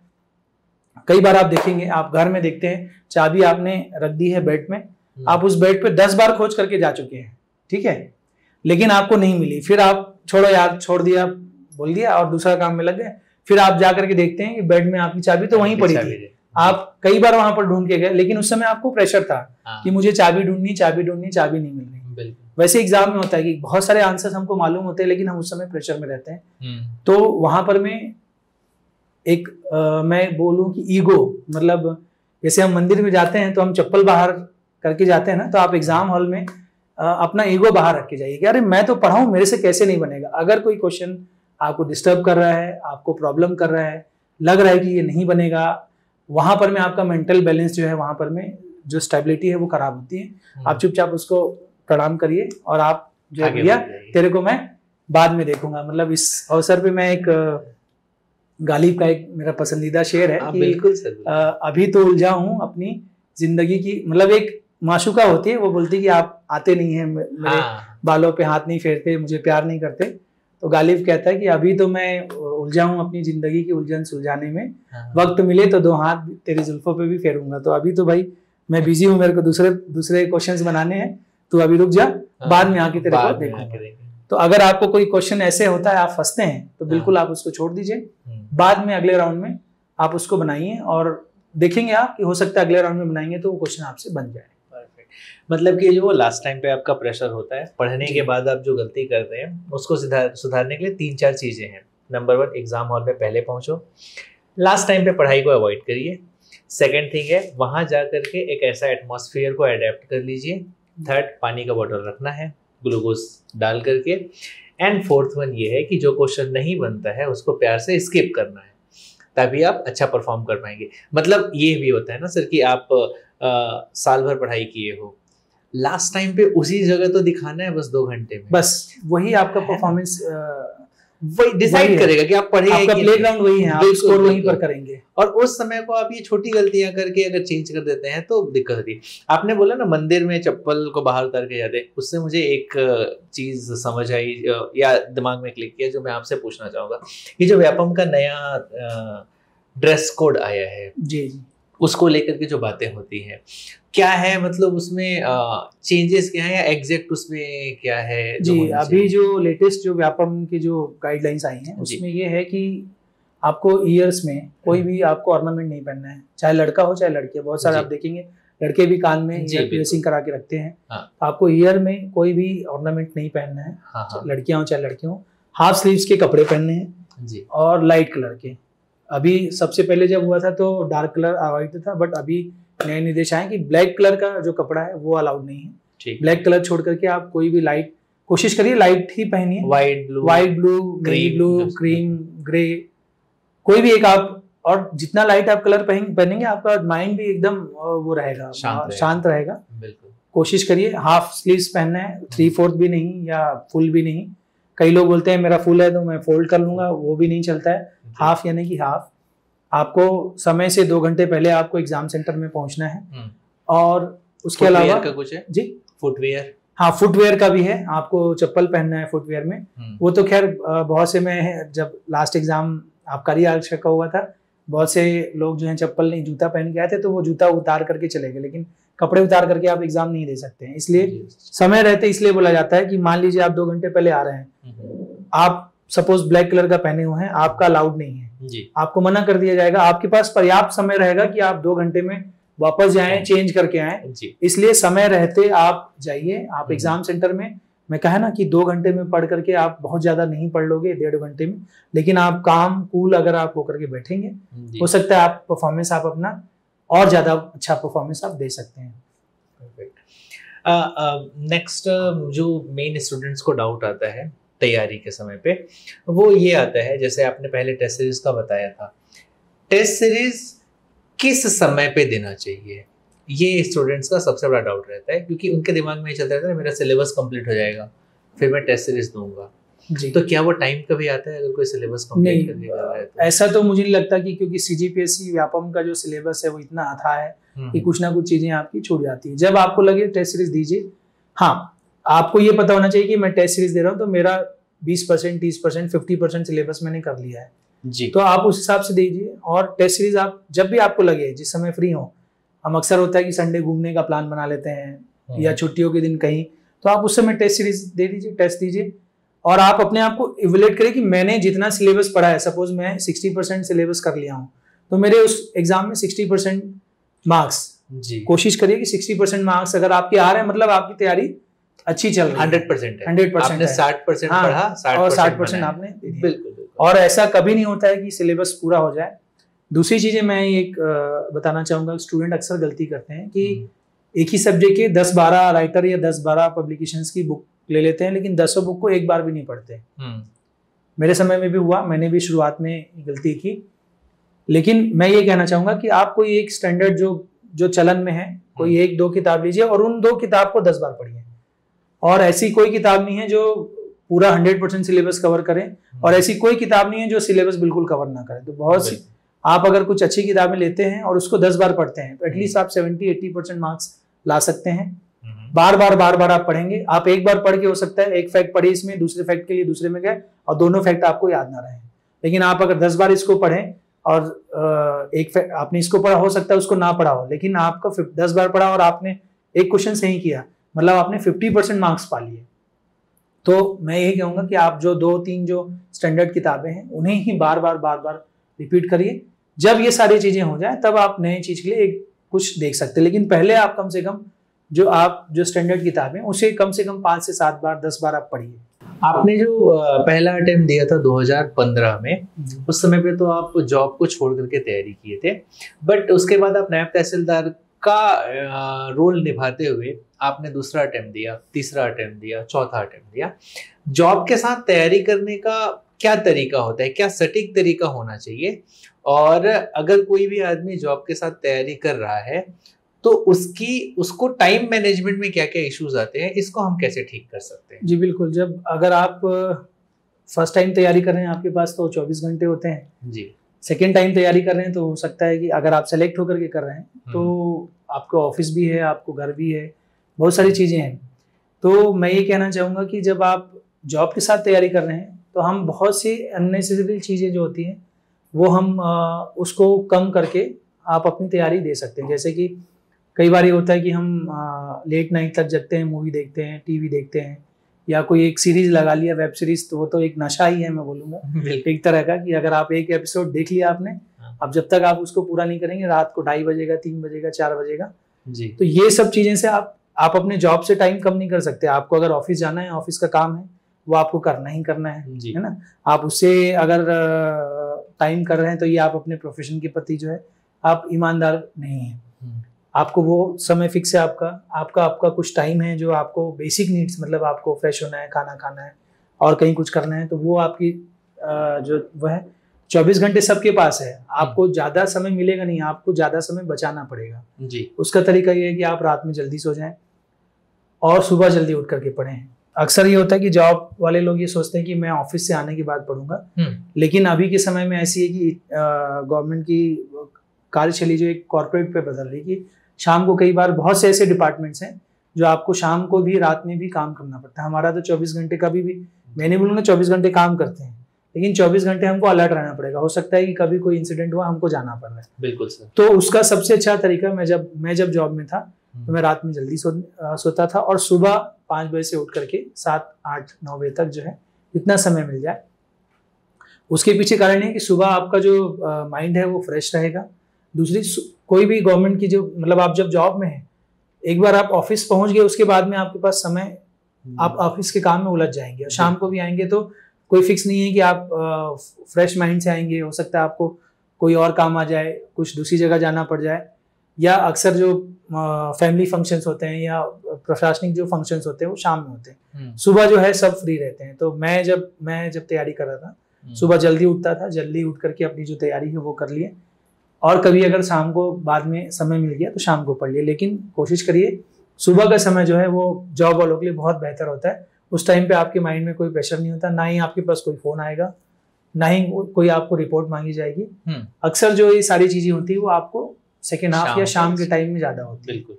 तो उस हिसाब से आप जो है फिर तैयारी कर सकते हैं। दूसरी, जो आप जब पहली बार तैयारी कर रहे होते हैं, मैंने बताया आपको बेस आपका क्लियर और मजबूत होना चाहिए जी। तो फर्स्ट टाइम मैंने जब तैयारी की थी तो बहुत अच्छे से पूरे डेडिकेशन से की, तो मेरा जो बेस है वो मजबूत था, और मैं बस उस पर काम करता था कि मैं अब कैसे अपने आप को बेटर करते जाऊं। जैसे मैं उदाहरण के लिए बताऊं कि लैंग्वेज में जब मैं, मतलब मेरी पकड़ अच्छी थी जी। फर्स्ट टाइम जब सारे पेपर में मैं हमेशा टारगेट करता था। जैसे फर्स्ट टाइम में मेरा रिटर्न में आया 729, 730 कुछ आया, जो टॉप में सेलेक्ट हुए उनका 800 के प्लस आया।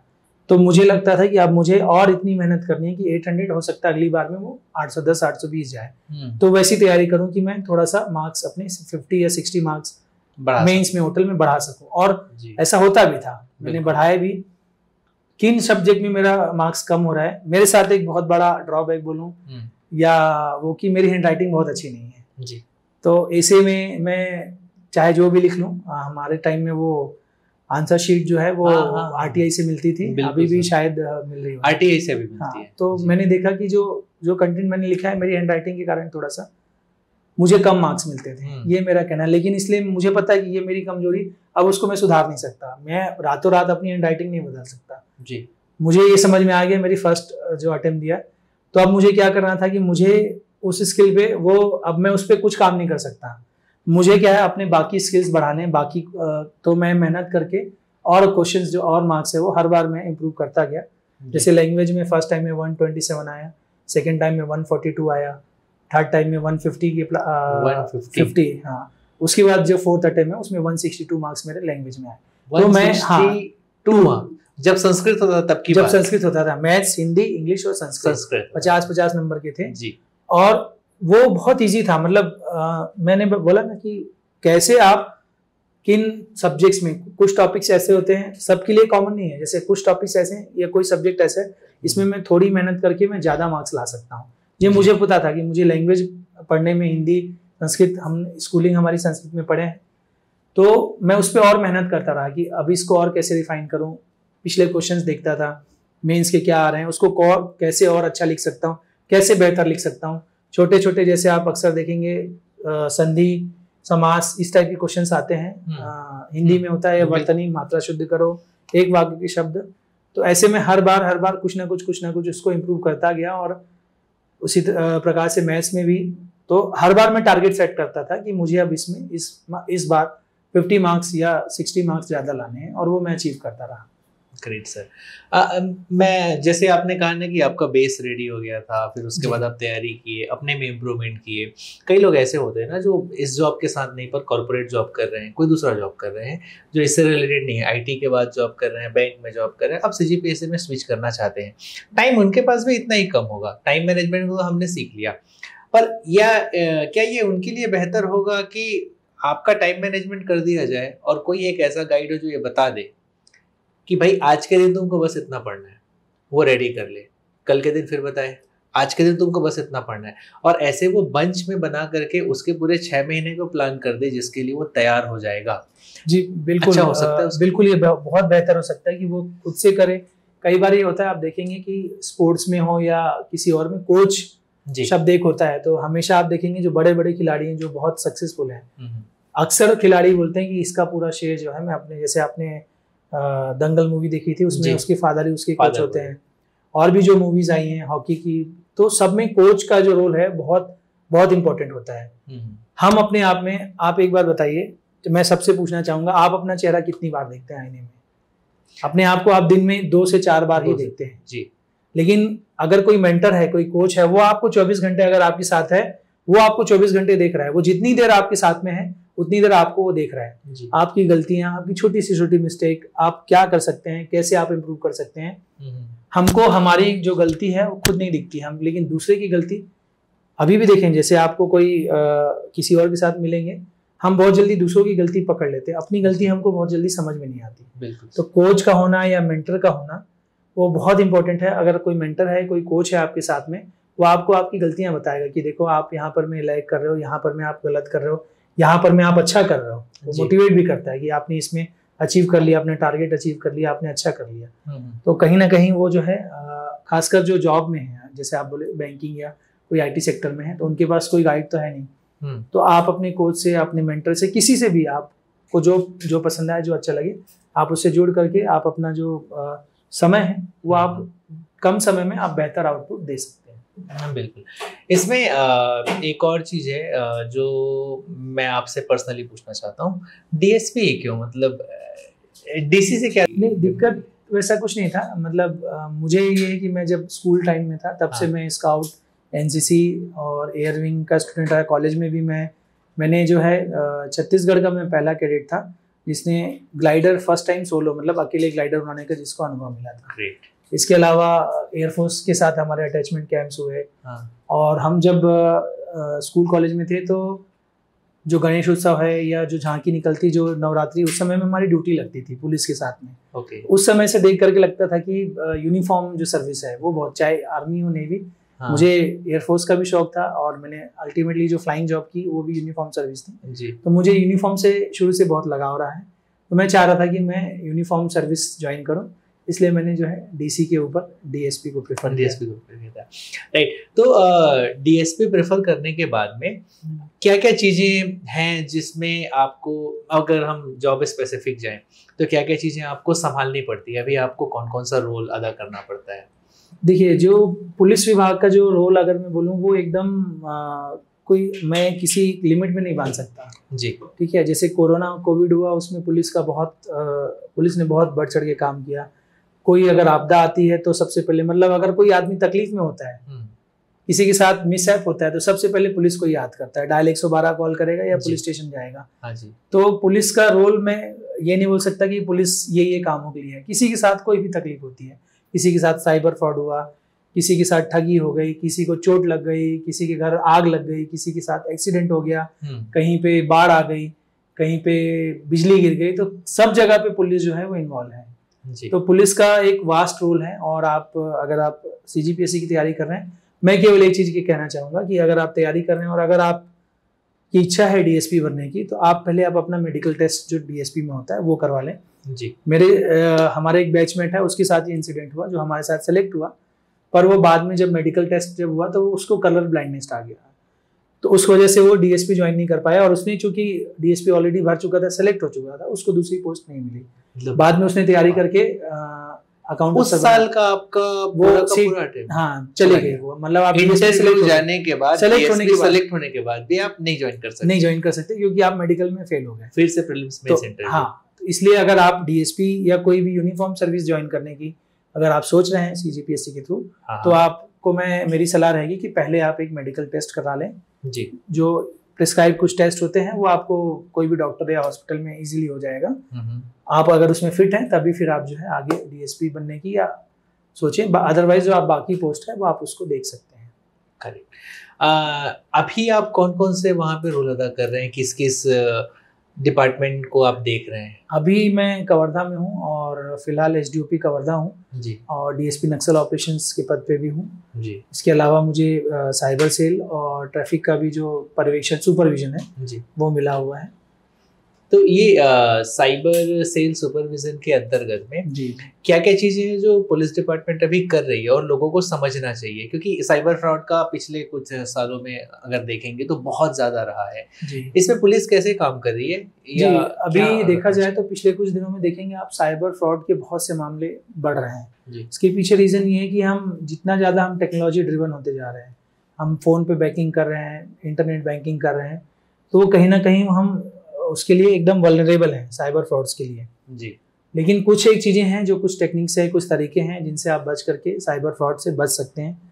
और इसमें साइबर फ्रॉड में मैं देखा हूँ कि इसका बचाव ही ज़्यादा मतलब आप बोल सकते हैं सावधानी से ही, सुरक्षा ही बचाव, मतलब prevention is better than cure जी। अगर आपके साथ साइबर फ्रॉड हो गया, आप उसको ढूंढने में, ट्रैक करने में पुलिस सरकार का भी बहुत एक बड़ा जो मैन पावर है, रिसोर्स है, वो यूज होता है और समय भी लगता है हाँ। और वो प्रोफेशनली कर रहे हैं तो काफी वो भी स्मार्ट हो गए। तो मेरा ये कहना है कि आप बचिए, आप ऐसा अपने आप को प्रिपेयर करिए कि आपके साथ साइबर फ्रॉड हो ही ना जी। तो जैसे कुछ एक तरीके हैं, अगर आप बिल्कुल सर, उसमें क्या है, जैसे कुछ लोगों के साथ में फ्रॉड होता है तो अक्सर बोलते हैं कि मेरी जो जीवन भर की जमा पूंजी है या मेरी सेविंग्स खत्म हो गई।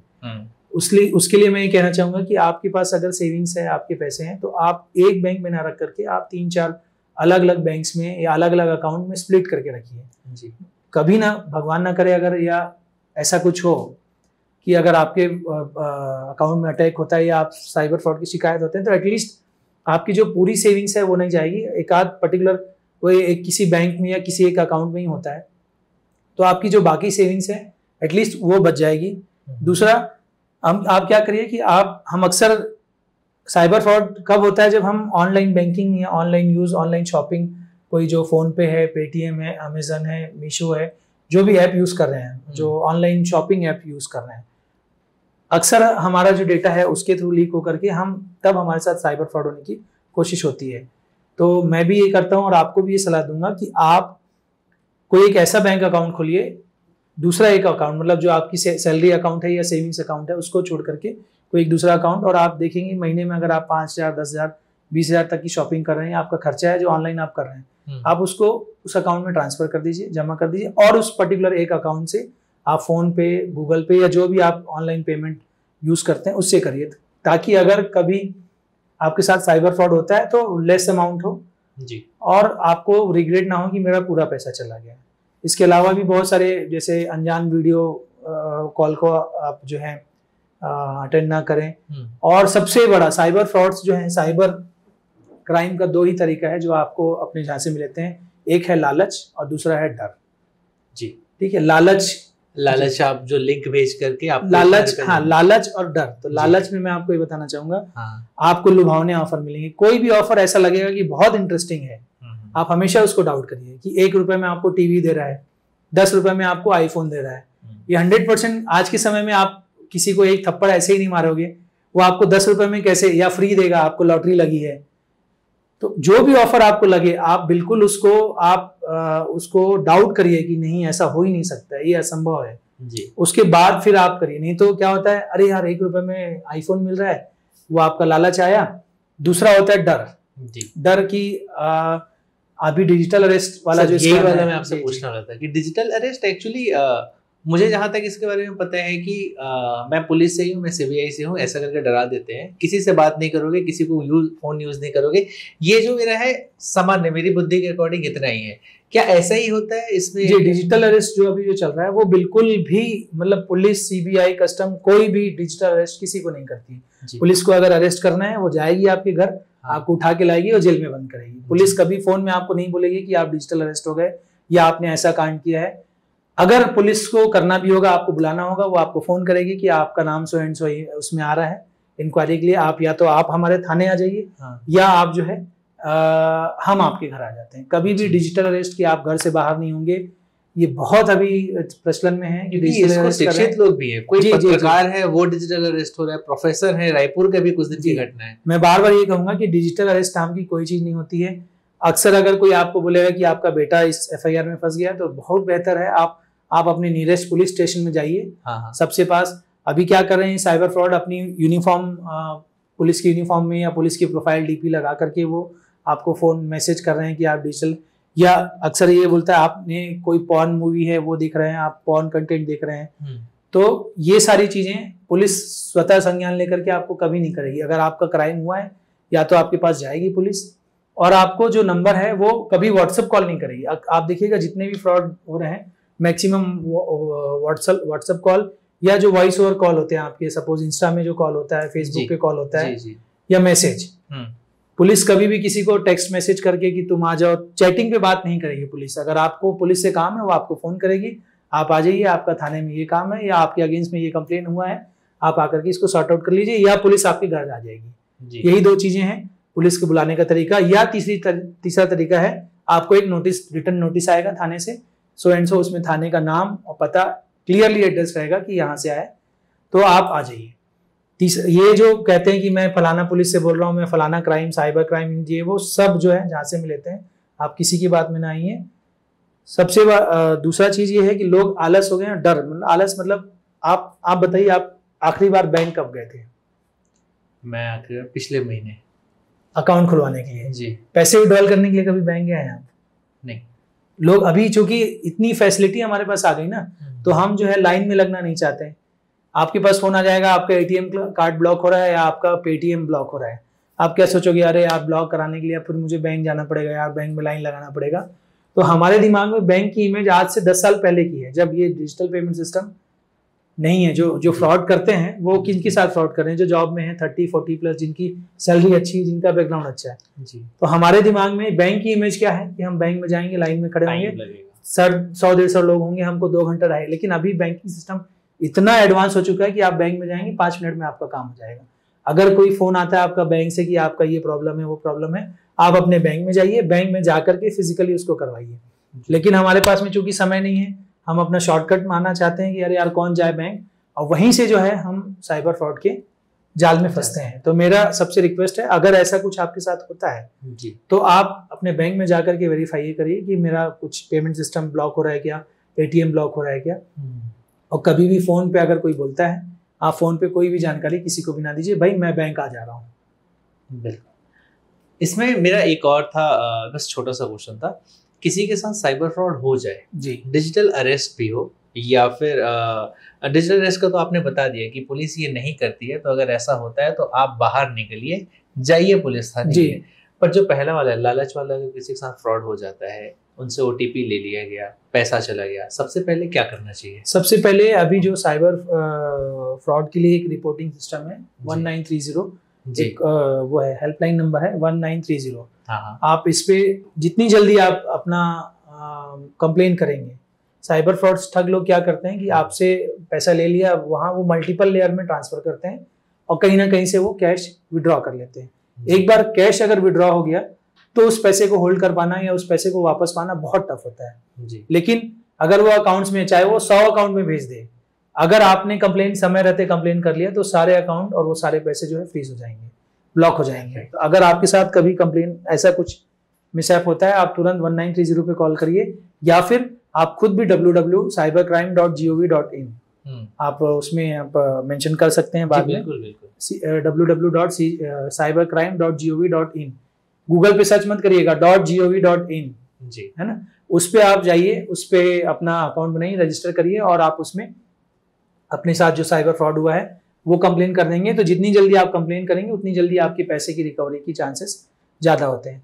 इसी तरह से एक चूंकि साइबर क्राइम की बात है, मोबाइल, आजकल अभी हम मोबाइल यूज़ करते हैं, हमारा अक्सर मोबाइल खो जाता है। बहुत सारे मोबाइल हमारे डेटा रहते हैं और हम परेशान होते हैं कि हमारा मोबाइल। तो एक CEIR पोर्टल इसके लिए जो है सेंट्रल गवर्नमेंट ने जारी किया है, central equipment identity register, CEIR.gov.in।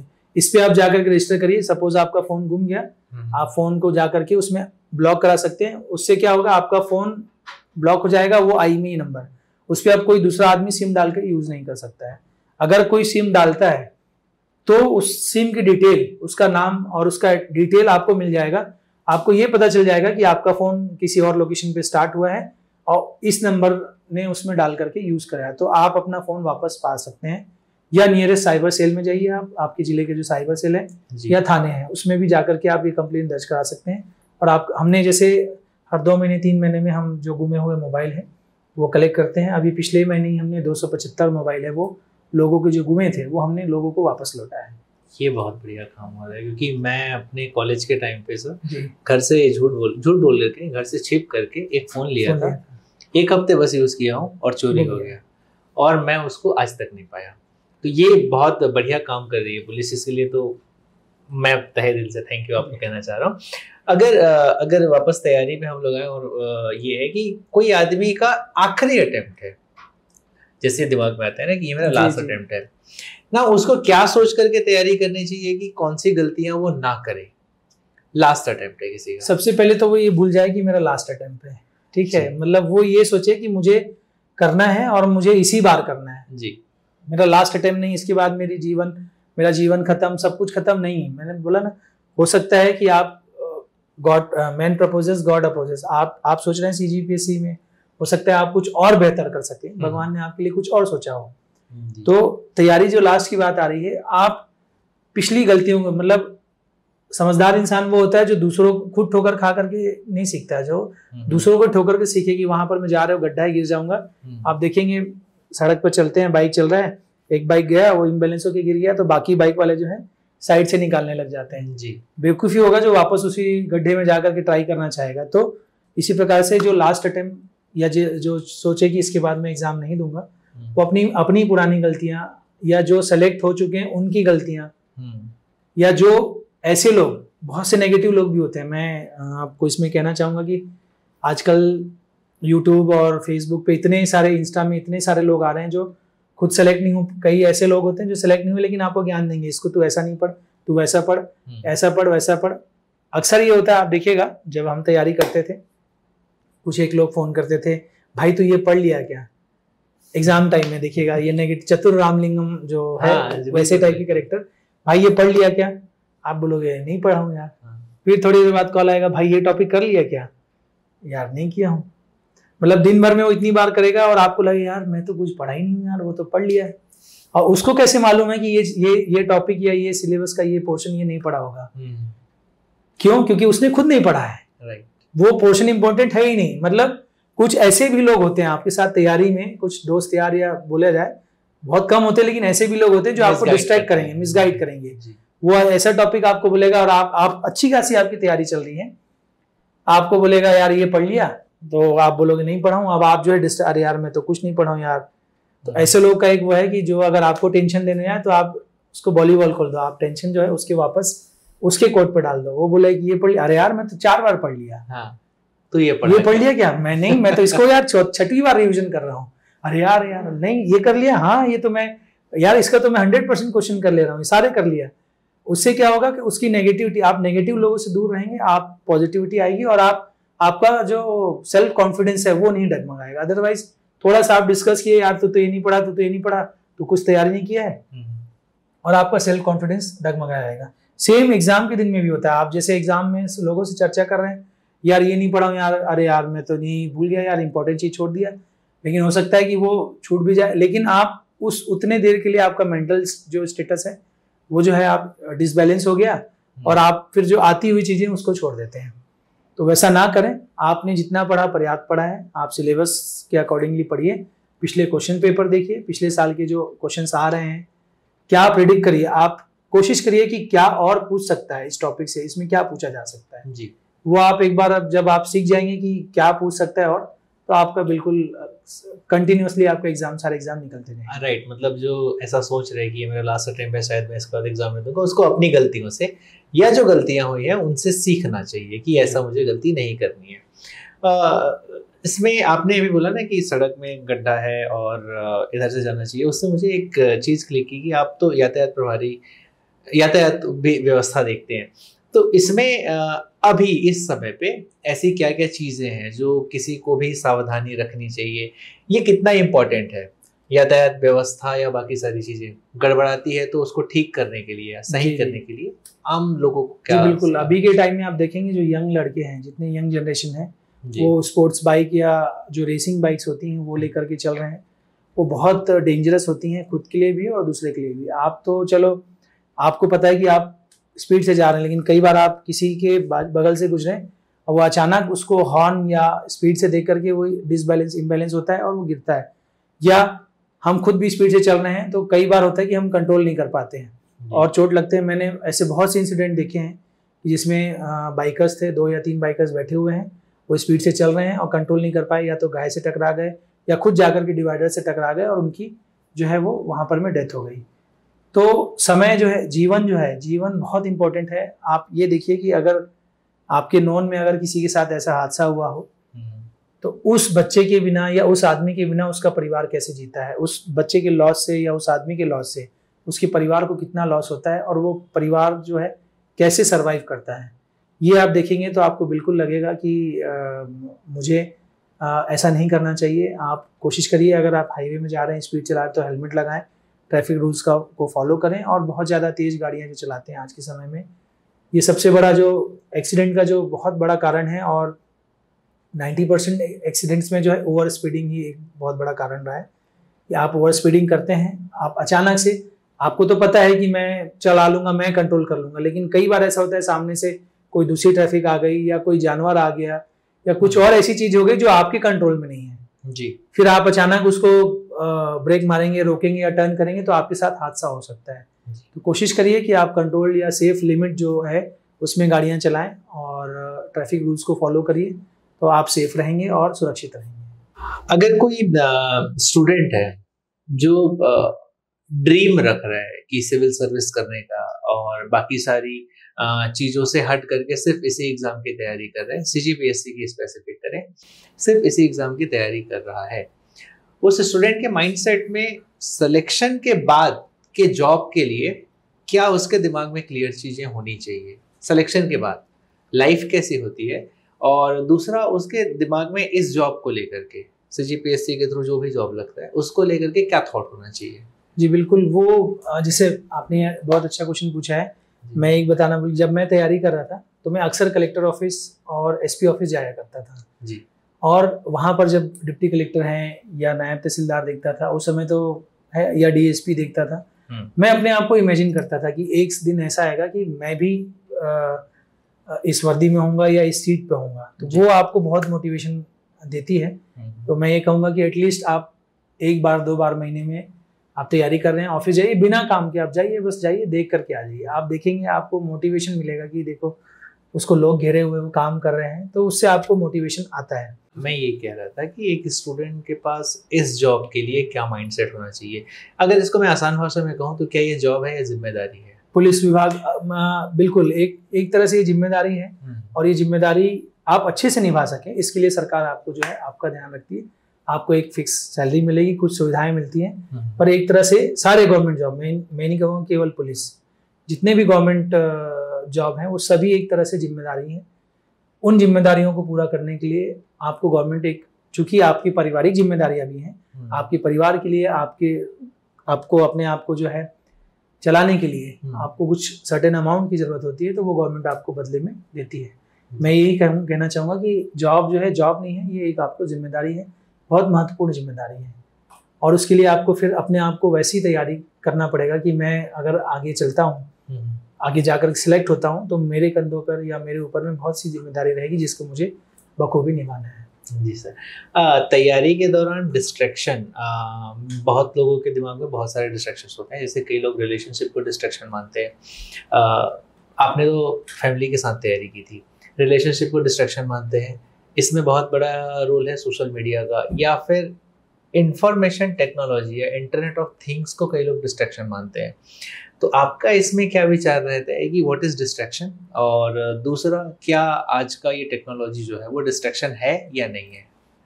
देखिए, हर चीज़ के मैं बोला दो पहलू होते हैं। जैसे साइंस, हम जब आप भी पढ़े होंगे साइंस, जी, इन्वेंशन या एक का मतलब हिंदी में अगर बोले तो विज्ञान वरदान है या अभिशाप है। जी। सेम टेक्नोलॉजी भी है आपके लिए। टेक्नोलॉजी इतनी इजीली चीज़ें एक्सेस हैं आपके पास में, आपको बहुत सी चीज़ें बहुत आसानी से मिल जाएंगी। लेकिन अभी का जो समय है ओवर इन्फॉर्मेशन से, मतलब पूरा समाज, मतलब पूरा इंटरनेट भरा हुआ है ओवर इन्फॉर्मेशन से। बहुत सी चीज़ें आपको मिलेंगी, वो डिस्ट्रैक्ट करेंगे। आप एक रील देखना शुरू करेंगे, आप दूसरी रील देख रहे हैं, तीसरी, मतलब कंटिन्यूअसली ये बहुत जल्दी डिस्ट्रैक्ट करती हैं। तो अगर आप तैयारी कर रहे हैं, कोशिश करिए कि मोबाइल या सोशल मीडिया जो आपका प्लेटफॉर्म है उसको आप डिसेबल कर दीजिए।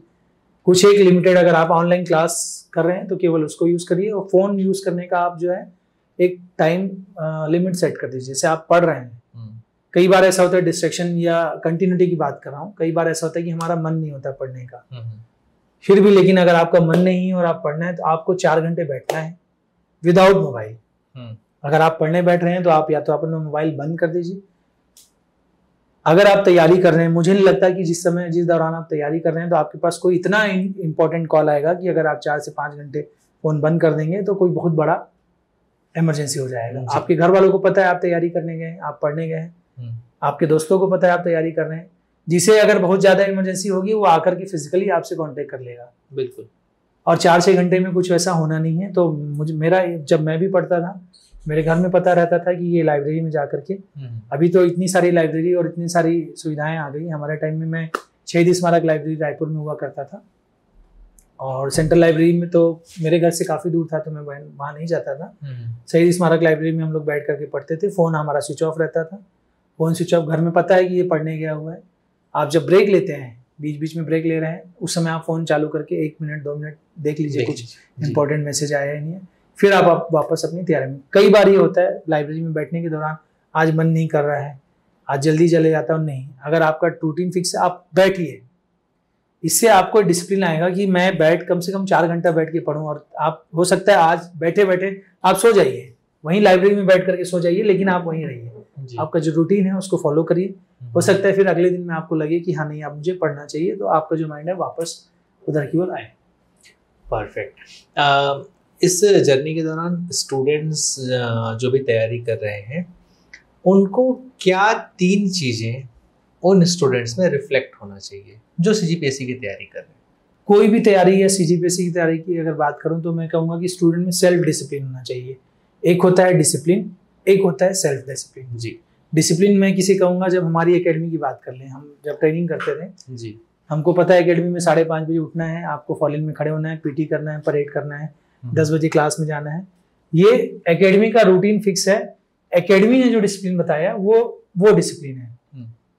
हम मजबूरी है, हम मतलब हमको करना ही करना है। मतलब एक कोई हमारे ऊपर में बैठा हुआ है, वो हमें बोल रहा है कि आपको इस टाइम पे ये करना है। लेकिन अगर मैं तैयारी की बात करूं, सीजीपीएससी हो या कोई भी एग्जाम के, तो सेल्फ डिसिप्लिन मतलब मुझे किसी और के बोलने की आवश्यकता नहीं होनी चाहिए। मुझे पता होना चाहिए कि अगर मुझे 4 घंटे पढ़ना है या इस टाइम पे पढ़ना है, इस टाइम पे सोना है, इस टाइम पे खाना है, तो वो सेल्फ मुझे हो जाना चाहिए। अरे यार 4 बज गया या 5 बज गया, मुझको उठना चाहिए। कोई मुझे उठाने वाला नहीं होना चाहिए कि चल उठ जाए यार, तेरा पढ़ना है या जाना है, नहीं। सेल्फ डिसिप्लिन जो है ये बहुत इंपॉर्टेंट चीज़ है तैयारी के दौरान। दूसरा है सेल्फ कॉन्फिडेंस। आपको अपने ऊपर भरोसा होना चाहिए कि मैं कर सकता हूँ, बिल्कुल मुझ में है कि मैं एक अच्छा अफसर बन सकता हूँ, मैं सेलेक्ट हो सकता हूँ, ये होनी चाहिए। तीसरा होना चाहिए कि एक तो हो गया सेल्फ डिसिप्लिन, एक होता है कॉन्फिडेंस होता है, और एक होती है कंटिन्यूटी। कई बार जैसे मैं अभी कह रहा था कंटिन्यूटी, अगर आप पढ़ने के लिए बैठे हुए हैं, आपका रूटीन फिक्स है, आप पढ़ रहे हैं, आपको मन नहीं कर रहा है, फिर भी आप बैठिए। आप उस शेड्यूल को, आप कंटिन्यूटी अगर आप बनाएंगे, एक जैसे इन जनरल साइंस में बोला जाता है कि 21 दिन तक अगर आप कोई काम को करते हैं तो धीरे धीरे आपकी वो हैबिट बन जाती है। जी। तो अगर आप सुबह 5 बजे उठ रहे हैं तो आप 5 बजे उठिए, उसको कंटिन्यू करिए। हो सकता है इस बीच में कभी कुछ फंक्शंस हो, या कुछ अपरिहार्य कारण आ सकते हैं तो उसको छोड़ दीजिए। लेकिन इस दौरान मैं ये भी कहूँगा कि आप कोशिश करिए कि दोस्तों के साथ घूमना फिरना, या आप परिवार में अगर किसी की शादी है या दोस्त की शादी है, आप नहीं जाओगे तो उसकी शादी नहीं होगी क्या? होगी सर, होगी ना उसकी शादी। या आप नहीं जाओगे तो उसके घर में वो फंक्शन नहीं होगा क्या? बिल्कुल होगा। आपके बिना उसका काम चल सकता है। लेकिन अगर आप जाओगे, आप नहीं पढ़ोगे तो आपका सिलेक्शन नहीं होगा, ये तो तय है। जी बिल्कुल। अगर आप नहीं जाओगे तो उसकी शादी होना या उसका फंक्शन होना तय नहीं है, वो हो ही जाएगा, वो भी तय है। लेकिन अगर आप डिस्ट्रैक्ट हुए, आप अपना रूटीन खराब किए और अगर आप उस बीच में नहीं कुछ कर पाए तो आप जो है धीरे धीरे अपने आप को जो है फ्रिक्शन, एक आपका सिलेक्शन के लिए फ्रिक्शन है। जी। स्टूडेंट्स हैं यहाँ पर, मैं पूछना चाहूंगा कि क्या मेरा बहुत जिगरी दोस्त है, वो उसकी शादी में जाना जरूरी है, लेकिन अगर मेरा उसी दिन एग्जाम होगा तो क्या मैं शादी में जाऊंगा?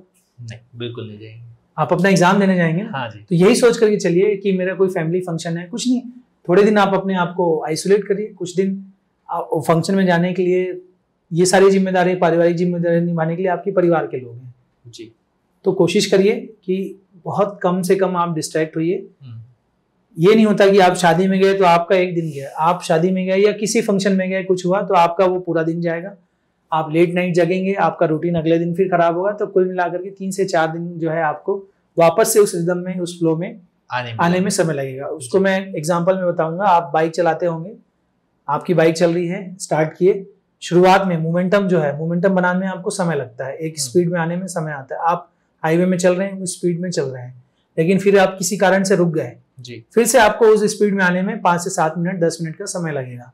सेम हम तैयारी के बारे में बोल सकते हैं कि अगर मैं किसी मोमेंटम से तैयारी कर रहा हूँ और किसी चीज़ से डिस्ट्रैक्ट हो गया तो मुझे फिर वापस उस ट्रैक में आने में हो सकता है समय हो, और वो मेरा वो समय जो है वो बहुत इंपॉर्टेंट है तैयारी के दौरान का जी। तो मैं यही कहूँगा कि आप अनावश्यक चीज़ों में इन्वॉल्व ना हो और अपना फोकस जो है, आपका गोल तैयारी है, उसमें आप अपना तैयारी फोकस करिए। बहुत बढ़िया सर। तो ये आपकी जो जर्नी रही है, ये बहुत ही इंस्पायरिंग रही है, बहुत बहुत ही मज़ेदार। मतलब मैंने जो शुरुआत में ही कहा था ना कि अच्छा हुआ ये हुआ, अच्छा हुआ ये सारी चीज़ें अच्छा हुई थी, देख करके मुझे ना अलग से पॉजिटिविटी आ रही है कि कोई भी स्टूडेंट इसको सुन रहा होगा, उसकी लाइफ ऑफ कोर्स शायद इस इंटरव्यू से चेंज हो।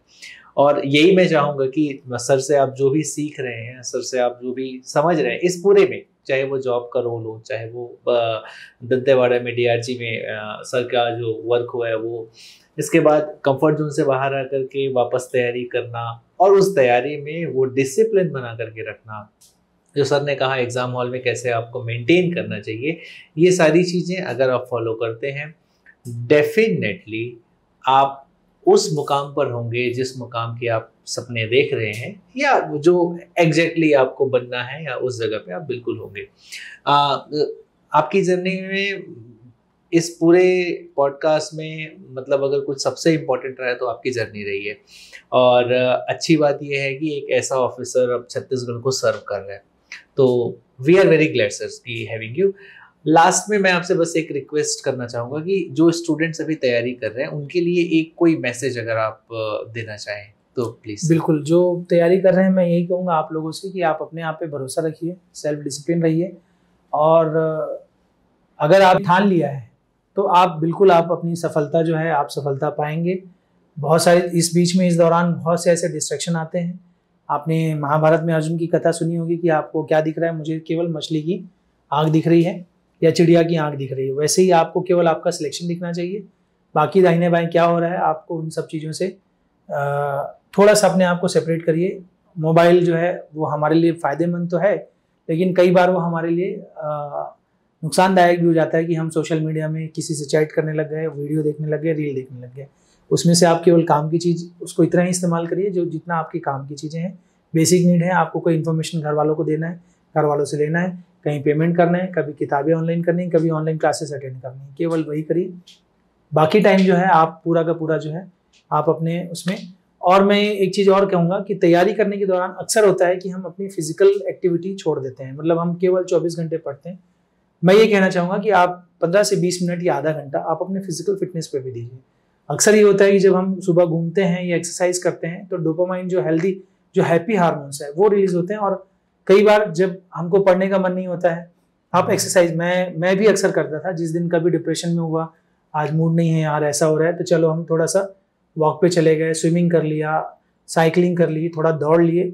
उससे कहीं ना कहीं आपको जो टेंशन है और जो एंग्जाइटी है और जो डिप्रेशन है वो दूर होता है और आप बहुत अच्छा महसूस करते हैं। तो कभी अगर आपको वैसा लगता है कि अब नहीं हो रहा है, तो आप थोड़ा सा फिजिकल एक्टिविटी, और वैसे भी रोज डेली आप जो है थोड़ा सा अपने रूटीन में लाइए, थोड़ा सा फिजिकल एक्टिविटी करिए। वो कहीं ना कहीं आपको मेंटल स्टेबिलिटी करने में और आपका स्ट्रेस रिलीज करने में बहुत योगदान देगा।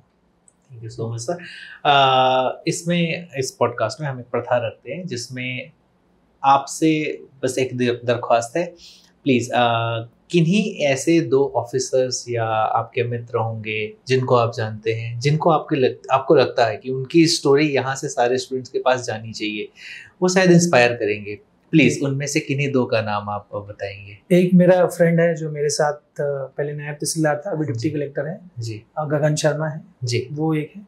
और दंतेवाड़ा में मेरे साथ में एक डीएसपी थे गोविंद दीवान जी, उनकी भी जर्नी बहुत इंस्पायरिंग रही है। अभी दीवान सर कहाँ पे हैं? वो दंतेवाड़ा में ही है, अभी भी दंतेवाड़ा में। और गगन जो है वो बस्तर में उसकी पोस्टिंग है, लेकिन अभी फिलहाल वो निमोरा जो प्रशासन अकेडमी है वहाँ पे ट्रेनिंग कर रहा है। जी जी। तो गगन सर और दीवान सर, आपसे रिक्वेस्ट है, हमारी टीम आपसे कांटेक्ट करेगी, प्लीज़ सर समय दीजिएगा ताकि हम आपकी कहानी सर के रिक्वेस्ट पे स्टूडेंट्स तक ला पाएंगे। Thank you so much sir अपना समय देने के लिए। आई होप कि हमारे छत्तीसगढ़ को ऐसे ऑफिसर्स और मिलते रहें, आपसे इंस्पायर होकर के ऐसे ऑफिसर्स और बनते रहें, और जहाँ जहाँ पे ज़रूरत है वहाँ पे हमारा छत्तीसगढ़ विकास करे। आप जैसे ऑफिसर्स को देख करके मुझे इसलिए खुशी होती है कि आप साइबर सुरक्षा में अगर आप काम कर रहे हैं तो साइबर ठग के बाद सुरक्षित करने में नहीं, बल्कि उनको समझाने में, जो एक्चुअल पुलिस का काम है उसको कर रहे हैं। और अगर आप बस्तर में ड्यूटी दे रहे हैं तो आप वहाँ की नेचर को या फिर वहाँ के ब्यूटी को इम्प्रेस कर रहे हैं, लोगों तक लेकर के जाने का बात भी रख रहे हैं और सोच भी रख रहे हैं। ये हमारे छत्तीसगढ़ को कहीं ना कहीं आगे लेके जाएगा और एक अच्छा ह्यूमन शो करता है। तो बहुत मजा आया सर आपसे बात करके। Thank you so much sir आपने समय देने के लिए।